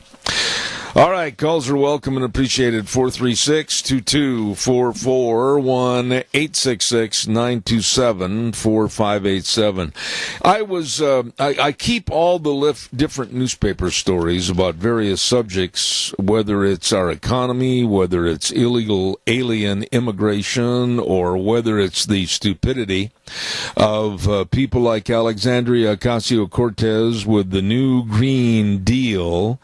And I really respected a couple of the comments that were made by some of our constituents back east, like Utah Representative Rob Bishop. He called the Green Deal proposal, quote, tantamount to genocide for rural America, and warned it could outlaw everything from hamburgers all the way to our lifestyle. And it's so true. These people like Ocasio-Cortez, Kamala Harris, Elizabeth Warren, and many, many others on the stupid left have no concept of what it's like to get their hands dirty in the soil. They have no concept of crop production. They have no concept of getting up early and irrigating and staying up late and finishing the job for that respective day. They have no concept about the livestock business. They have no concept about agriculture in general, what it takes to get the crops out of the field, into the market, and eventually into the grocery store. And it's through their basic stupidity and not wanting to learn because they have a tunnel vision attitude of they want their agenda pushed through that is killing America. Anyone that espouses to this kind of idiocy with the Democratic Party should never be voted into office, and those that are already in should be thrown out of office. This kind of thinking would absolutely throw America into the tailspin that we could never recover from. As I stated earlier this morning, we're at $22 trillion in debt, and this would put us another On top of it, $93 trillion in debt, wreck our existing energy programs, wreck our economy, destroy everything. There would be no travel. There would be nothing in this country. We would be a 50-state wasteland. And honestly, I think that's what they're trying to achieve. Don't forget our friends at Cameron and Siemens Insurance. Life insurance, health insurance, retirement planning, and employee benefits. All of this and more for you, your family, and your business. I urge you, honestly, to take the time and give them a call today. Make an appointment so they can sit down and kind of analyze and go over everything you have or perhaps what you don't have. And they are very dedicated and responsive to your needs. The number to call, 436-4424. That number again, 436-4424. Cameron and Siemens Insurance, Highway 24 in Rupert. Oh, by the way, I announced this yesterday, had quite a few calls. Yes, the legends, the world champion legends in the team roping industry, Jake Barnes and Clay O'Brien Cooper, are going to have a team roping school June 1st and 2nd at Dave Stucker's Arena up in Meridian, Idaho. Easy to find. And it's actually going to start on Friday, May 31st with a beginner session. And then it goes on Saturday and Sunday, June 1st and 2nd at Dave Stucker's Arena. For reservations to this world championship school, call Dave Stucker at 866-3444. 866-3444. Caller, I've got 30 seconds. Go. Well, you were talking about what people who have been elected don't understand, and they understand nothing. And these people in Nebraska, I have a nephew in Sioux Falls, South Dakota, who's been hit hard, but it's nothing like Nebraska. And that, like I said yesterday, the farmer said, I will not be able to farm this year. And I said, well, how the hell do you survive not having an income for a year? But in the meantime, we're catering to everybody in California, whether or not they have a job or are legal or whatever they are. And America is headed south, and we will be California if we're not wise. I'll hang up. I appreciate it, Randy, and I think you're spot on. I am not going to cater to anybody. I'm not going to kind of succumb to their whims. I'm going to stand up and call it like it is, and I know you will too. Thank you so much. Right now, we're going to send it back over to our network news, which is going to be a real treat. We'll be back in 7 minutes.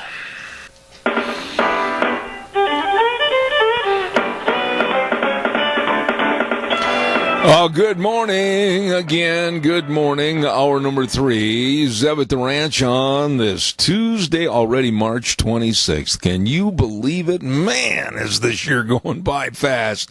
Welcome back, Zeb at the Ranch, with our major sponsor, your Magic Valley Les Schwab Tire Centers. All 7 locations serving you with a great big spring tire sale going on right now. And, of course, don't forget some of our great advertisers like Burley Physical Therapy and Rehabilitation at 1263 Bennett Avenue, Suite 2 in Burley, helping you get back to being you.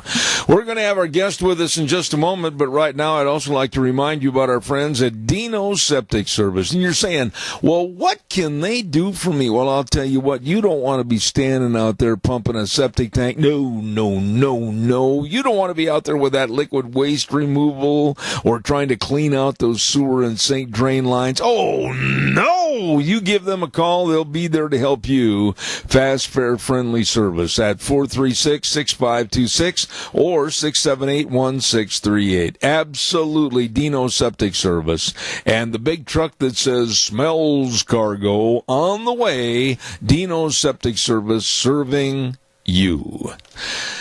My next guest on the program this morning, I have the utmost respect for, not only for his ability to analyze and study what's going on politically and also the current events in today's world, but also for his ability to just be a nice person. And we say good morning to author of the books, Great News for America and More Great News for America, my friend, Dr. Gerard Lamero. Good morning, sir. How are you? I am doing great, and it's always great to talk to you.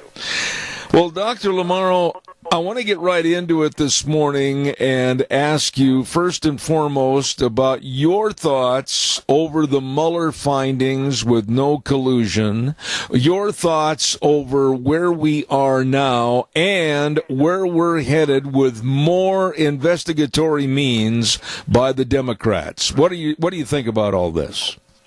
Well, first off, reviewing the Mueller report, we had 19 lawyers spend almost 2 complete years, spent at least $25 million, and when they add it all up, it may be $35 million to investigate the president. And most of those lawyers we know were outright against Trump or even supported Hillary Clinton. One of them attended the Hillary Clinton victory party on election night. So those are the people that investigated Trump. They had 40 FBI agents and other professionals. They subpoenaed 2,800 different things were subpoenaed. 500 witnesses, 500 search warrants, 13 requests to foreign governments for evidence. All that was against Donald Trump because he might have colluded with Russia. And what did they find? No collusion.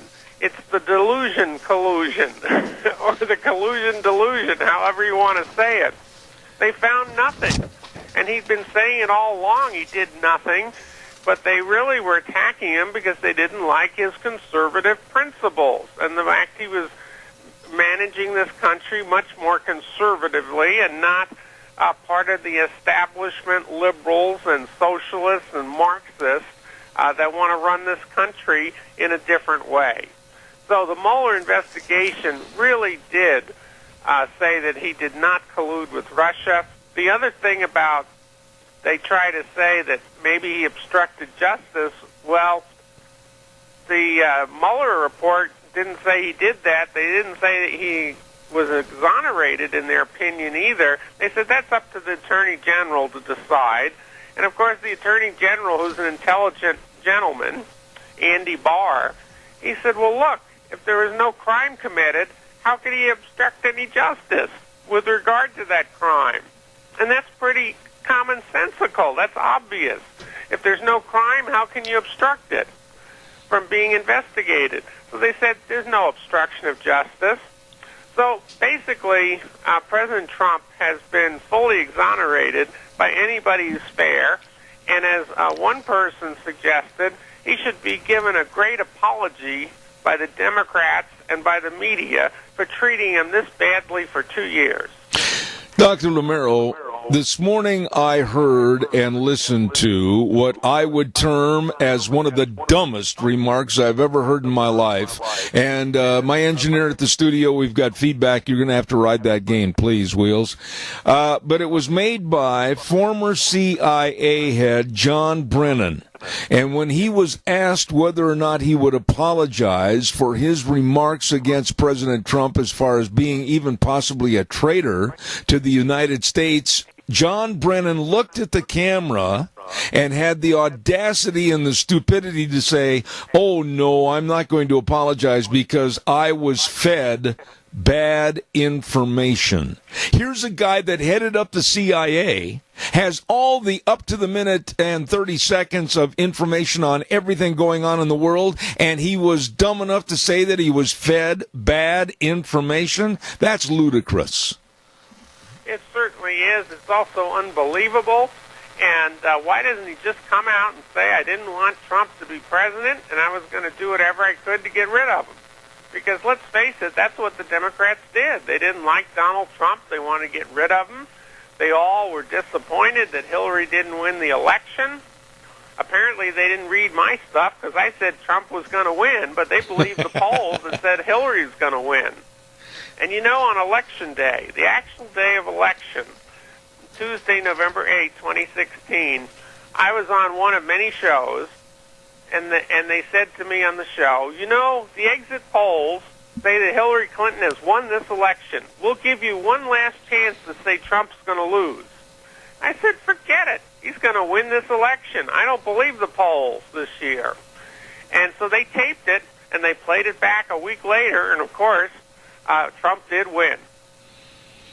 You know, you have been spot on about a lot of predictions in politics, but I've got to ask you now, and I'm not really asking for a prediction. I'm asking for a prognostication, if you will, in regards to the Democrats with Adam Schiff and Kamala Harris and Bernie Sanders and the rest of them not wanting to give up. Now they're trying to throw the words cover up into the fray. What are they going to do? Are they going to destroy the next 2 years of this administration and stop and stymie things being done for the American public? Yeah. Let me give you some positive news, Zeb, and that is they're not going to destroy this president the next 2 years. They're destroying their own party. People are looking at them like they're fools. I mean, they ignore all the data in the world, they ignore everything, and they keep trying to say nasty things about the guy, trying to hurt his popularity. He is a popular person. He is a popular president. And right now, my forecast model shows him winning by more electoral votes than he got last time. He's going to win the election in 2020. They're trying to do anything they can to keep him from getting reelected. But they're looking like fools. They're looking like people that are sore losers. They're looking like people that'll lie if they have to try to keep somebody from getting elected. And people just plain are walking away from the Democratic Party saying this party is unbelievable. The things they say don't make sense. We have a caller with a question. Go ahead, caller, quickly. You're on the air. Thank you. Well, that's exactly where I was headed. This is all about the 2020 election. And right now the score is Donald Trump 40, the Democrats 0. And their playbook is laying in the trash, and they have nothing left.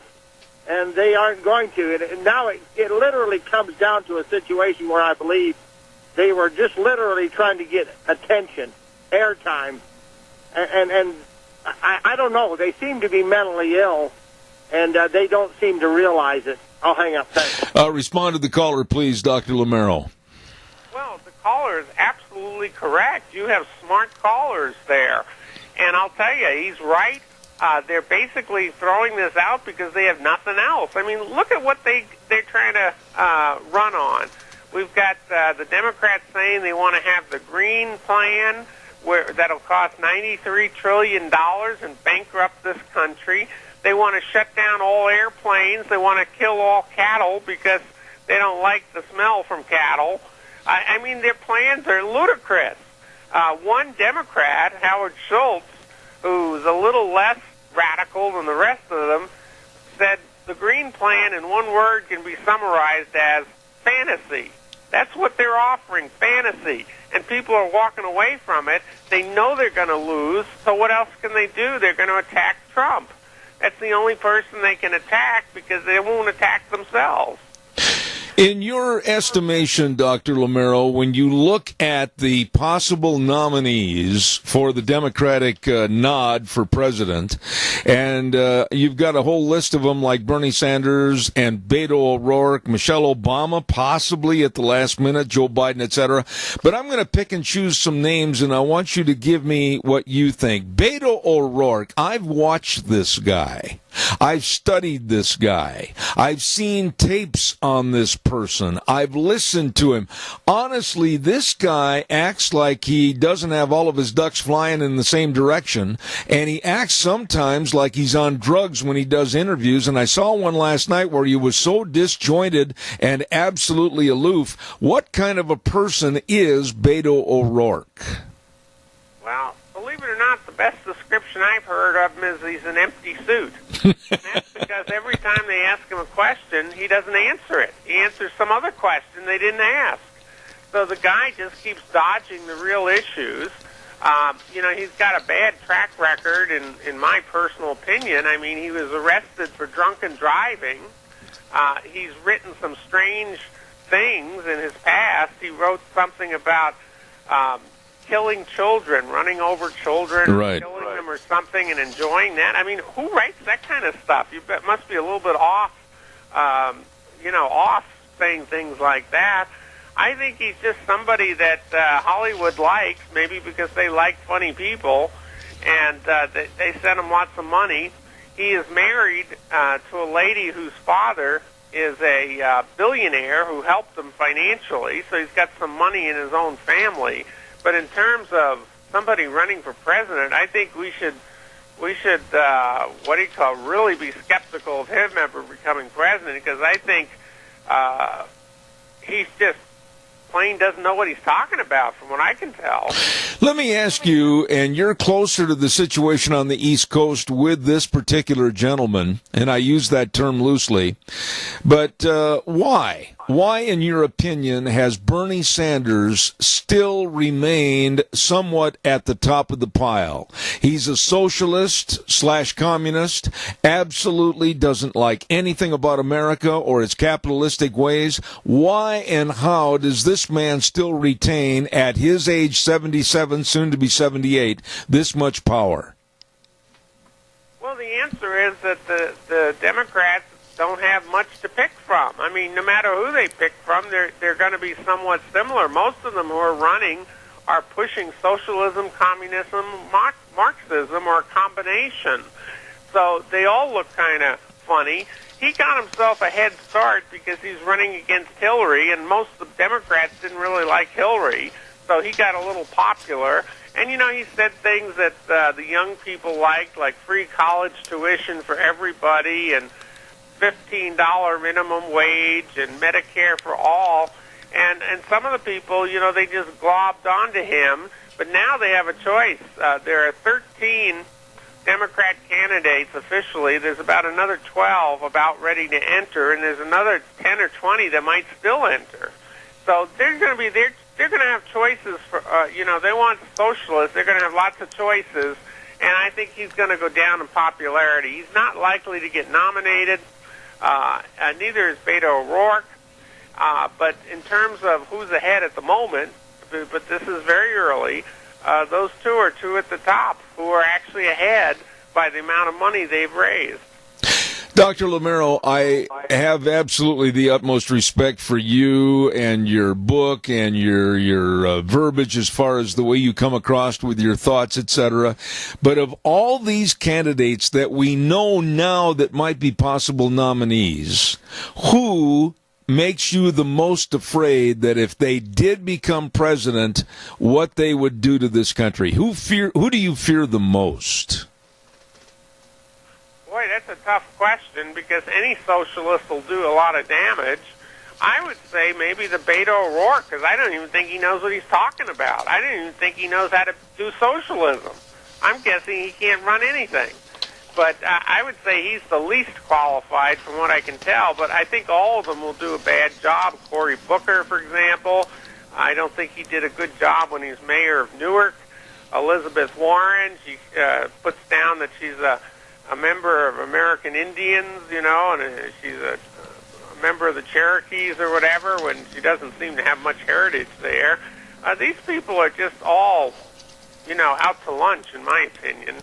I think we can be assured that none of them are going to get elected, so I'm not too worried about it. I'm pretty optimistic that we're going to have a more conservative House, a more conservative Senate, and Trump is going to get reelected in 2020. What about the media itself, Dr. Lamero? They are not apologizing. They're not going to back up and say, oops, we goofed, and we'd like to extend an olive branch to the Trump administration.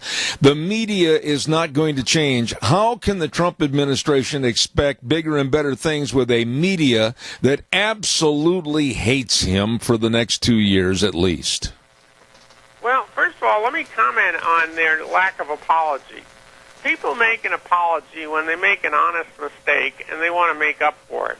These people didn't make a mistake from what I can tell. I think they purposely were against Trump and tried to do everything they can to object to him, to get in his way, and to stymie his conservative policy. So that's why they're not going to apologize. What can he expect? He can expect their viewership, their listenership, their audience to continue to fall. The business models for the left-wing radical media are hurting. They're losing people.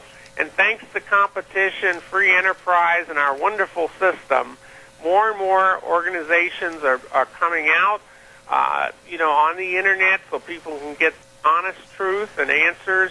There's a lot of competition and a lot more coming. They may be smaller initially because it takes years to grow into a large organization.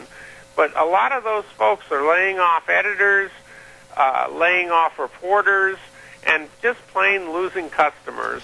And that's because we have a wonderful system. If you don't like lousy news from people that put out fake news, you can go somewhere else and buy something that's truthful. Dr. Lamero, of the names that we had mentioned for possible nominees, are there any names laying in the back of your mind that you think might jump in, that might tip the scales a little bit to the American public on the Democratic side? Is there anybody that you're thinking might get in the fray? Yes, I think Michelle Obama is sitting on the sidelines. She wrote a book that sold well.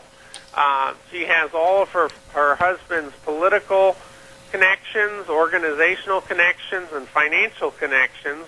I think she's quietly waiting on the side for when all these socialists fight it out for being the most socialist, and they can't seem to get to first base in the polls and stuff. Even though the polls aren't right, they'll be closer to right than no polls, maybe. And I think she wants to hop in at the last minute. But she's going to have problems, too, because now, in my opinion, we haven't touched on it so much, but in my opinion, there's going to be a new special prosecutor announced within the next 2 months to investigate the Clintons. And I think when they investigate the Clintons and their antics during the election, they're going to find out that the Obama administration was helping her and telling the FBI and DOJ to help her and to hurt Trump. And that, I think, will hurt Michelle Obama. Do you feel that over the next 2 years we can overcome all this animus that has occurred and finally start to get the train back on the track to work for the American public and for the American goals that we should have had, but we were derailed with this nonsense about the Trump administration? What do you think is going to happen in the next 2 years? I think that's exactly right. I think what's going to happen is this. They're going to keep saying impeach, impeach, impeach, and all the negatives they can say. The American people is going to reject them. The House is going to turn back conservative. It's going to turn back Republican, and this time around it's going to be conservative Republicans, and 2020 will win. The Senate, we're going to see it much more conservative. There are going to be several people who don't run, who are liberal, but several new people come in who are conservative. It's going to be more conservative. Trump is going to win right now. I have him at 367 electoral votes, which is a landslide. He's going to win. I think 2021 is going to be one of the great years in America. I think the economy is going to boom when you have a conservative House, a conservative Senate, a conservative president. By the way, we're going to have in 2021, I think, another tax cut, this time for the middle class. I think we're going to be booming in 2021, and I think all of this is going to be written down in history books for how not to run the country in the future. Let me ask you one final thought, Dr. Lamero, before I let you go, and it's something that's the fly in the milk of all of our conversations, and that's our illegal aliens and immigration problem that we have in this country that is absolutely besieging our border patrol, and we can't keep up with the influx of people coming in here illegally. Is there any way we can solve this problem through the Trump administration for the next 2 years? I don't think it's going to be solved as long as we have a House run by the Democrats. I think it will be solved in 2021 when our country booms.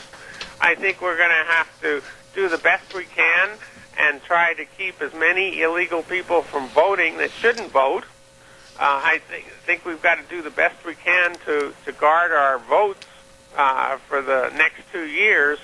I don't think it's going to be solved with the current House. I do think the president will try to do a lot of things, but I think, real reform and getting the laws fixed, I mean, they're just plain broken. We're not going to get them fixed with the House run with these liberal Democrats and socialists. So I think 2021 is when it will be fixed. I think in the meantime, we're going to be bandaged up as best we can. and get through it. But it's not going to be the way it should be. A great friend to this program, and I absolutely appreciate all of his remarks. Author of the books, Great News for America and More Great News for America, Dr. Gerard Lamero. God's blessings to you, sir, and please come back soon. You bet, and God bless you and all those wonderful listeners. Thank you, sir. I appreciate it. Thank you so much. Really enjoy having him on the air. He tells it like it is, and he thinks about everything, and he's really, really on the money with what he says will happen politically, Dr. Gerard Lamero. Hey, by the way, I want to remind you, too, on Thursdays we have a segment called Cassia County School Days, and, of course, that's sponsored by A Child's World at 1308 Overland and Burley. I remember we had Linda on the air last week, and she was talking about all the different things they have over at that store, all the clothing and all the furniture and all the strollers and the games and the puzzles and the toys and the books and the Cherokee scrubs. Whoa, the list goes on. Great family store for you to stop in and shop, and remember they always gift wrap for free. So stop in and see your friends at A Child's World, 1308 Overland and Burley, and on Thursdays at 10:10, they bring you Cassia County School Days. Right now, we're going to take a little break, send it over to Wheels, my old buddy, and we'll be back in about 3 minutes. And now, back to Zeb at the Ranch on AM 1230 KBAR. To reach Zeb, call 436-2244 or toll free 1-866-927-4587.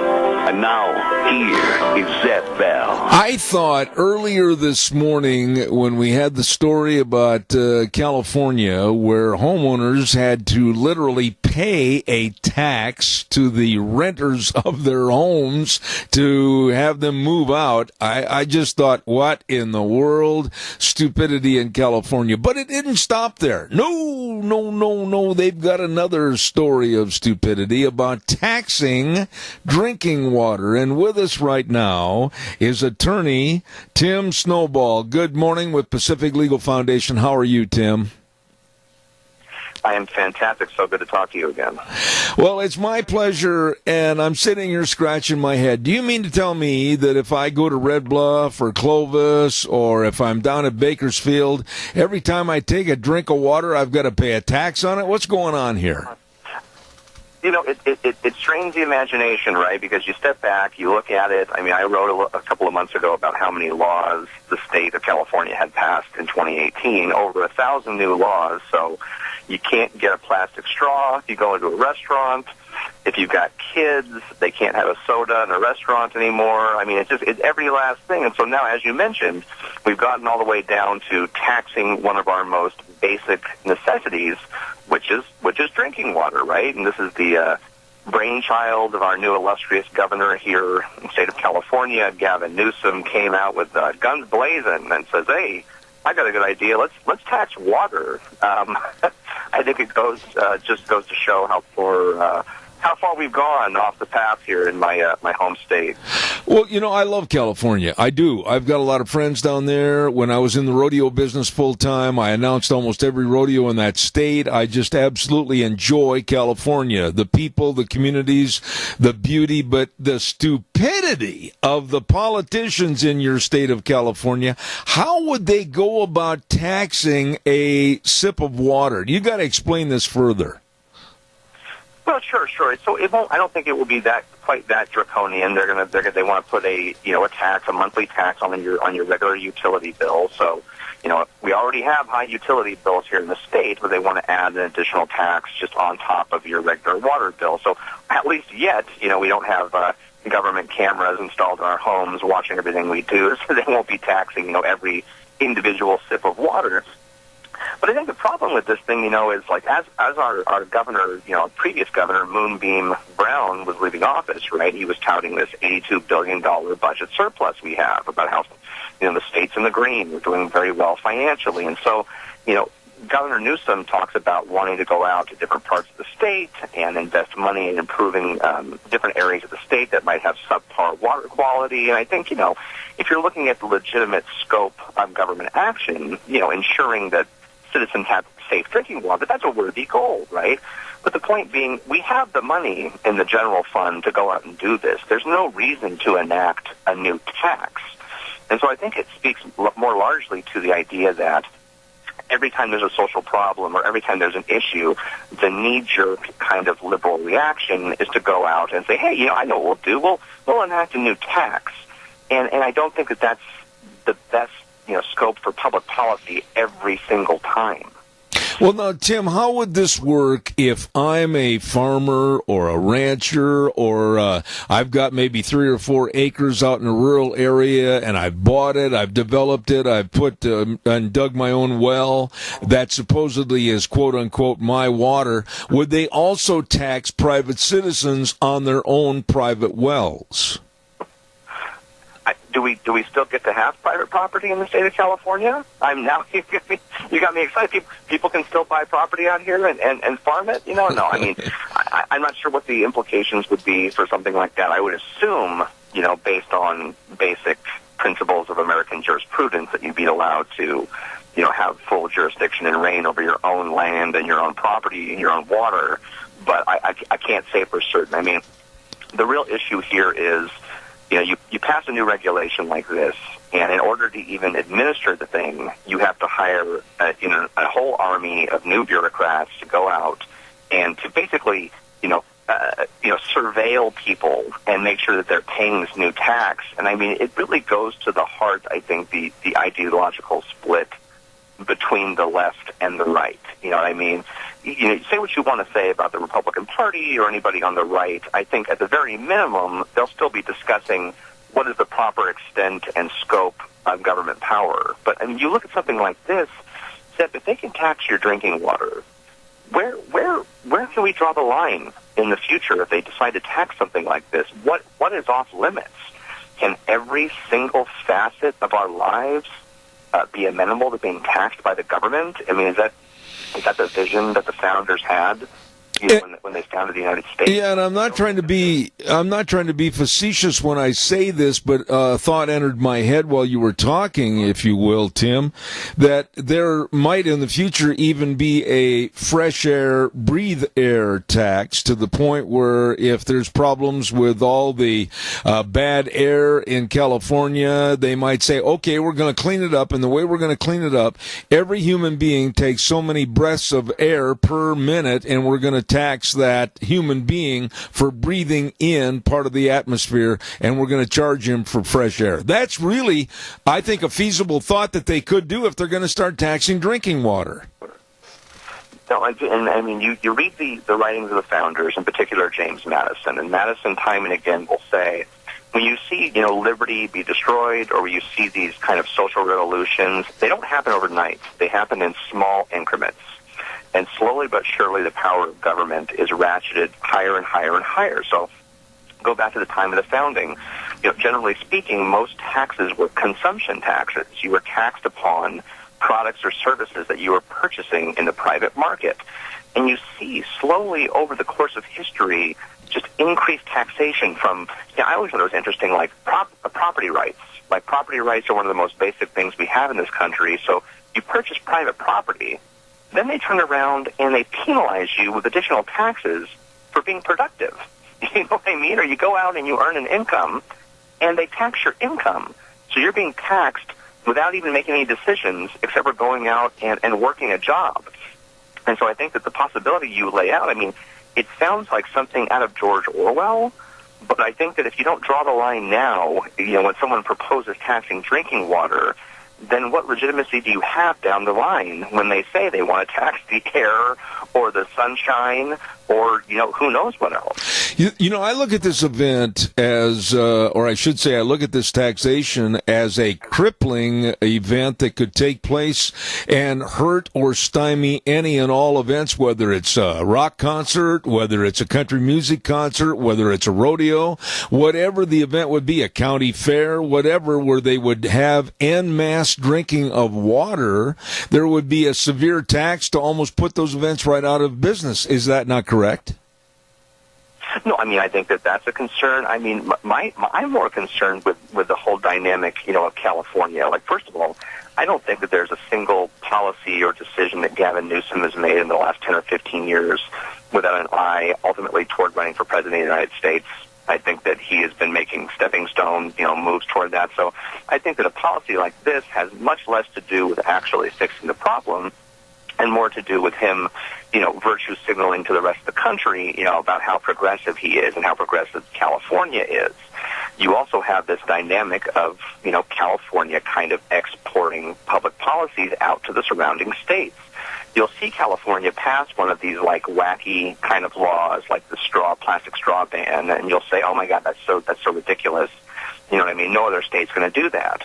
You turn around, and slowly but surely, you see other states in the surrounding areas around California picking up these laws, and all of a sudden you have them spreading across the country, like a disease. So I'm more often than not concerned with the policies coming out of California, because I know that once California passes a policy, for better or worse, suddenly other states are going to be looking to California as an example for what they can do in their own states, and I don't think that benefits anybody. Tim, let me ask you a question from a person that lives up here in Idaho, out in the desert area. But how and why does somebody like Gavin Newsom, how and why do they get and keep their power? Is it just the main pockets of populists like San Francisco, Sacramento, L.A., etc.? Because when you get out in the hinterland, whether it's Clovis, California, Bakersfield, Red Bluff, whatever, these people have got common sense, and just not enough of them to overthrow this idiocy. Is that the problem? Well, I'll tell you, I chalk it up to a failure of public education, in great extent. I mean, I was having a conversation with a friend the other day, and she's very passionate about politics. She's a little bit more to the left than I am, but she's very reasonable. And I said, look, I'm less interested in kind of the party politics and the daily drama, on CNN than I am with like the constitutional issues, whether or not a particular government action is authorized by the Constitution. That's what I care about.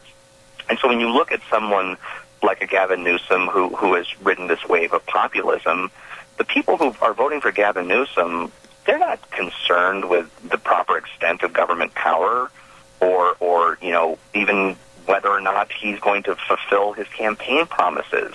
He's got a flashy smile, you know what I mean? He looks like a politician, if you will, and he's very charming, and people are drawn to that, and they're drawn to the things that he's saying in terms of his policy, whether they're reasonable or not, or whether they're realistic or not.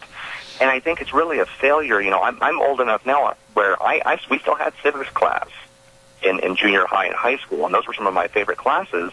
That's why I ultimately wound up going to law school.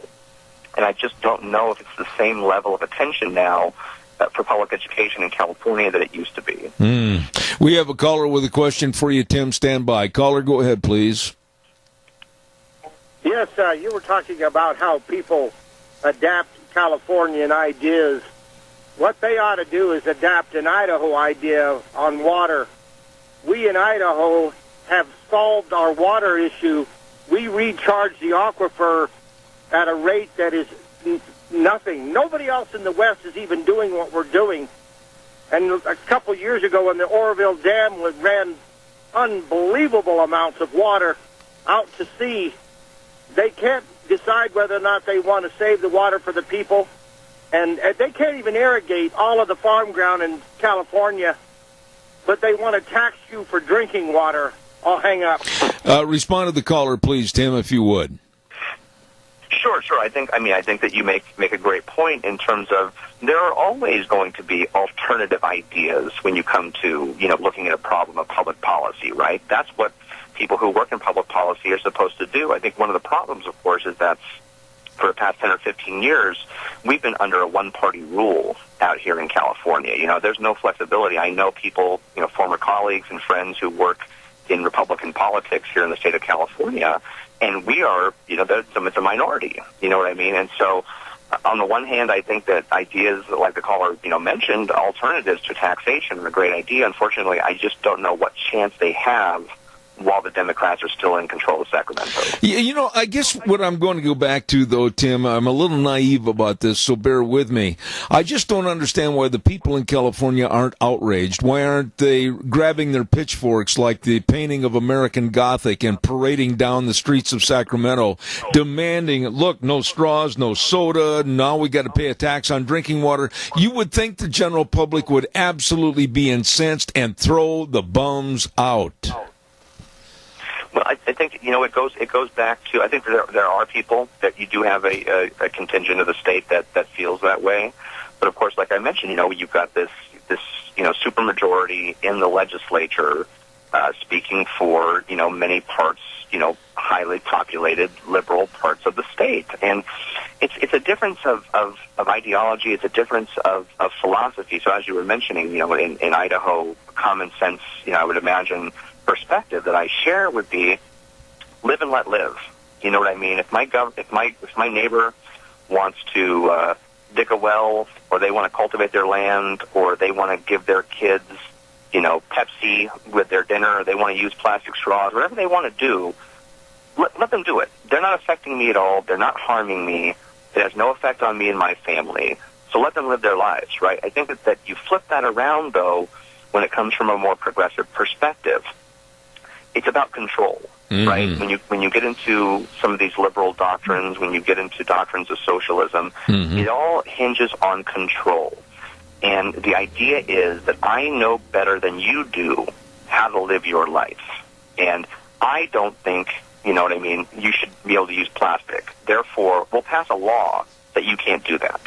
I don't think your kids should be able to have sugary sodas. Therefore, we'll pass a law saying you can't do that.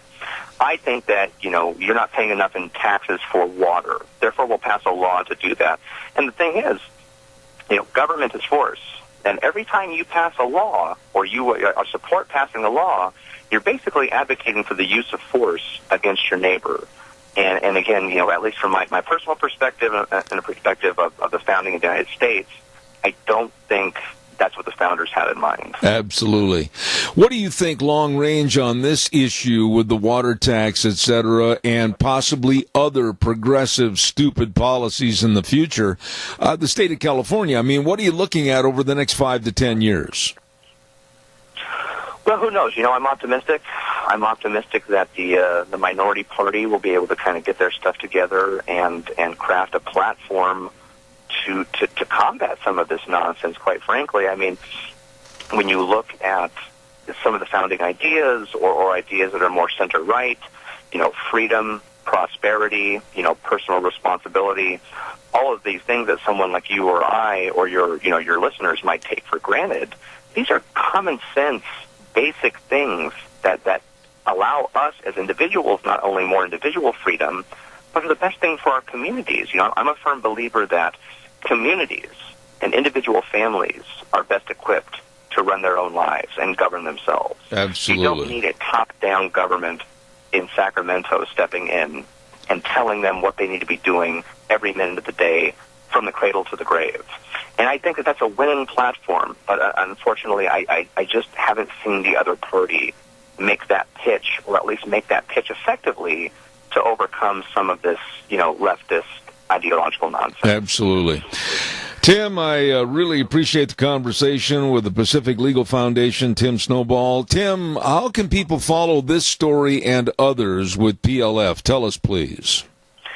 Sure. I've got a piece on this water issue up on the Daily Caller. You can find that on the internet there. My last name is Snowball, so it's pretty easy to find.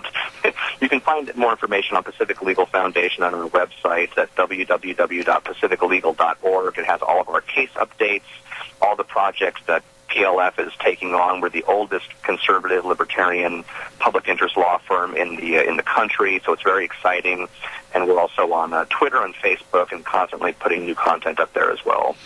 I appreciate you being on the program, Tim Snowball. Come back and see us in the future, and best of luck fighting the idiocy in California. Thank you so much. Anytime, Zeb. Thank you. Wow. Can you imagine? We had 2 stories on California today. 2. One about the paying your renters back a whole bunch of money just to move into your own home. I'm not kidding if you didn't hear it. And now Gavin Newsom, and I've heard so many negative things about this guy, the newly elected governor of the state of California, proposing a statewide tax on drinking water. You can't make this stuff up, folks, no matter how hard you try. Absolutely buffoonery. Right now it's time for the weather, and the weather brought to you by our friends at Scarro's Meats. And Don Scarrow and the crew at 331 North Road, Jerome. Oh, my goodness, the telephone number to call, 324-7657. Caller, don't go away. I'll be right there, I promise. 324-7657, or you can go to their website, scarrowsmeats.com. All the delicious meats for you and your family and great eating enjoyment. Get a hold of them today. Scarro's Meats in Jerome. And right now, here's Gina with the weather. Mostly cloudy skies for today and maybe some thunderstorms for tomorrow. Here's a look at your weather forecast. We are expecting mostly cloudy skies for today. Winds out of the east at about 7 miles an hour, high of 62. Tonight those clouds going to stick around with a low of 38. Possible chance of rain showers and thunderstorms by tomorrow afternoon, expecting a high of 63. Winds out of the east-southeast at about 6 miles an hour, becoming out of the south by the afternoon. Showers likely for tomorrow night, about a 70% chance with a low of 40. That could continue for Thursday, expecting a high of 51. That's a look at your weather forecast for Zeb at the Ranch. Thank you, Gina, and brought to everybody by Scarro's Meats, 331 North Road, Jerome. Hello, Don Scarrow. Bring the bratwurst. I'll tell you, they've got the best of all the breakfast sausages and the tri-tips and the pork ribs, everything delicious. As a matter of fact, they're changing the way we eat, one delicious bite at a time at Scarro's Meats. Caller, good morning. You're on the air. Thank you for your call. Yeah, Zeb, this California thing is amazing. In the last 4 months, I've met 4 or 5 people from California who were living there, whether Orange County, Bakersfield, Northern California, wherever they were, and they just tell me that California is on a spiral, and where they're going to end up is anybody's guess, but it's not what it used to be. And one gentleman from Bakersfield, where you've done rodeos, his mother lives there, and he told me that the illegals are so prevalent that the city of Bakersfield is no longer 65%. And he says it's no longer safe, and he says what happens is at a certain time of the month when they get their check from the government, from a state of California. I don't know what that gentleman was talking about. The state of California is bankrupt. I don't know what he meant by money in the fund. But they get their check, and then all hell breaks loose.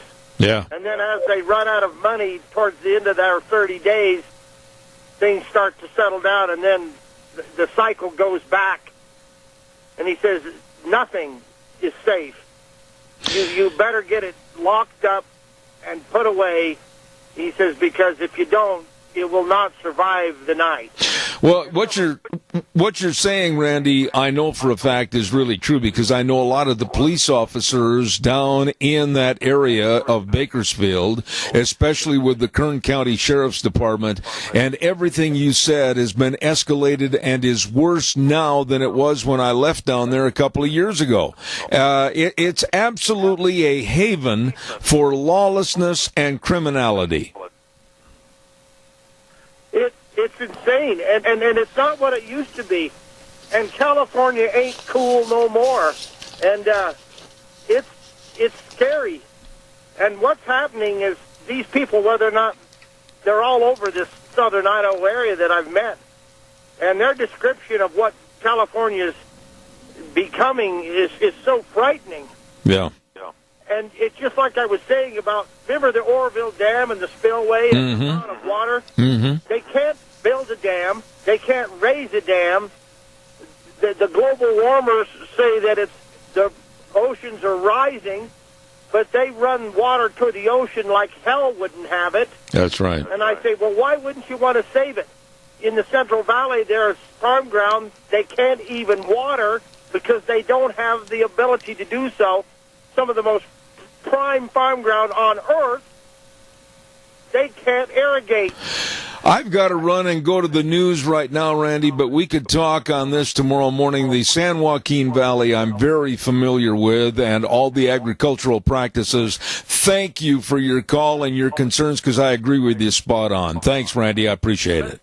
Thank you. I want to give a salute to our great big number one sponsor, major sponsor, and that's your Magic Valley Les Schwab Tire Centers. All 7 locations serving you with a great big spring tire sale going on right now. Don't miss this. Save money and get the tires you need for safe spring and summertime driving.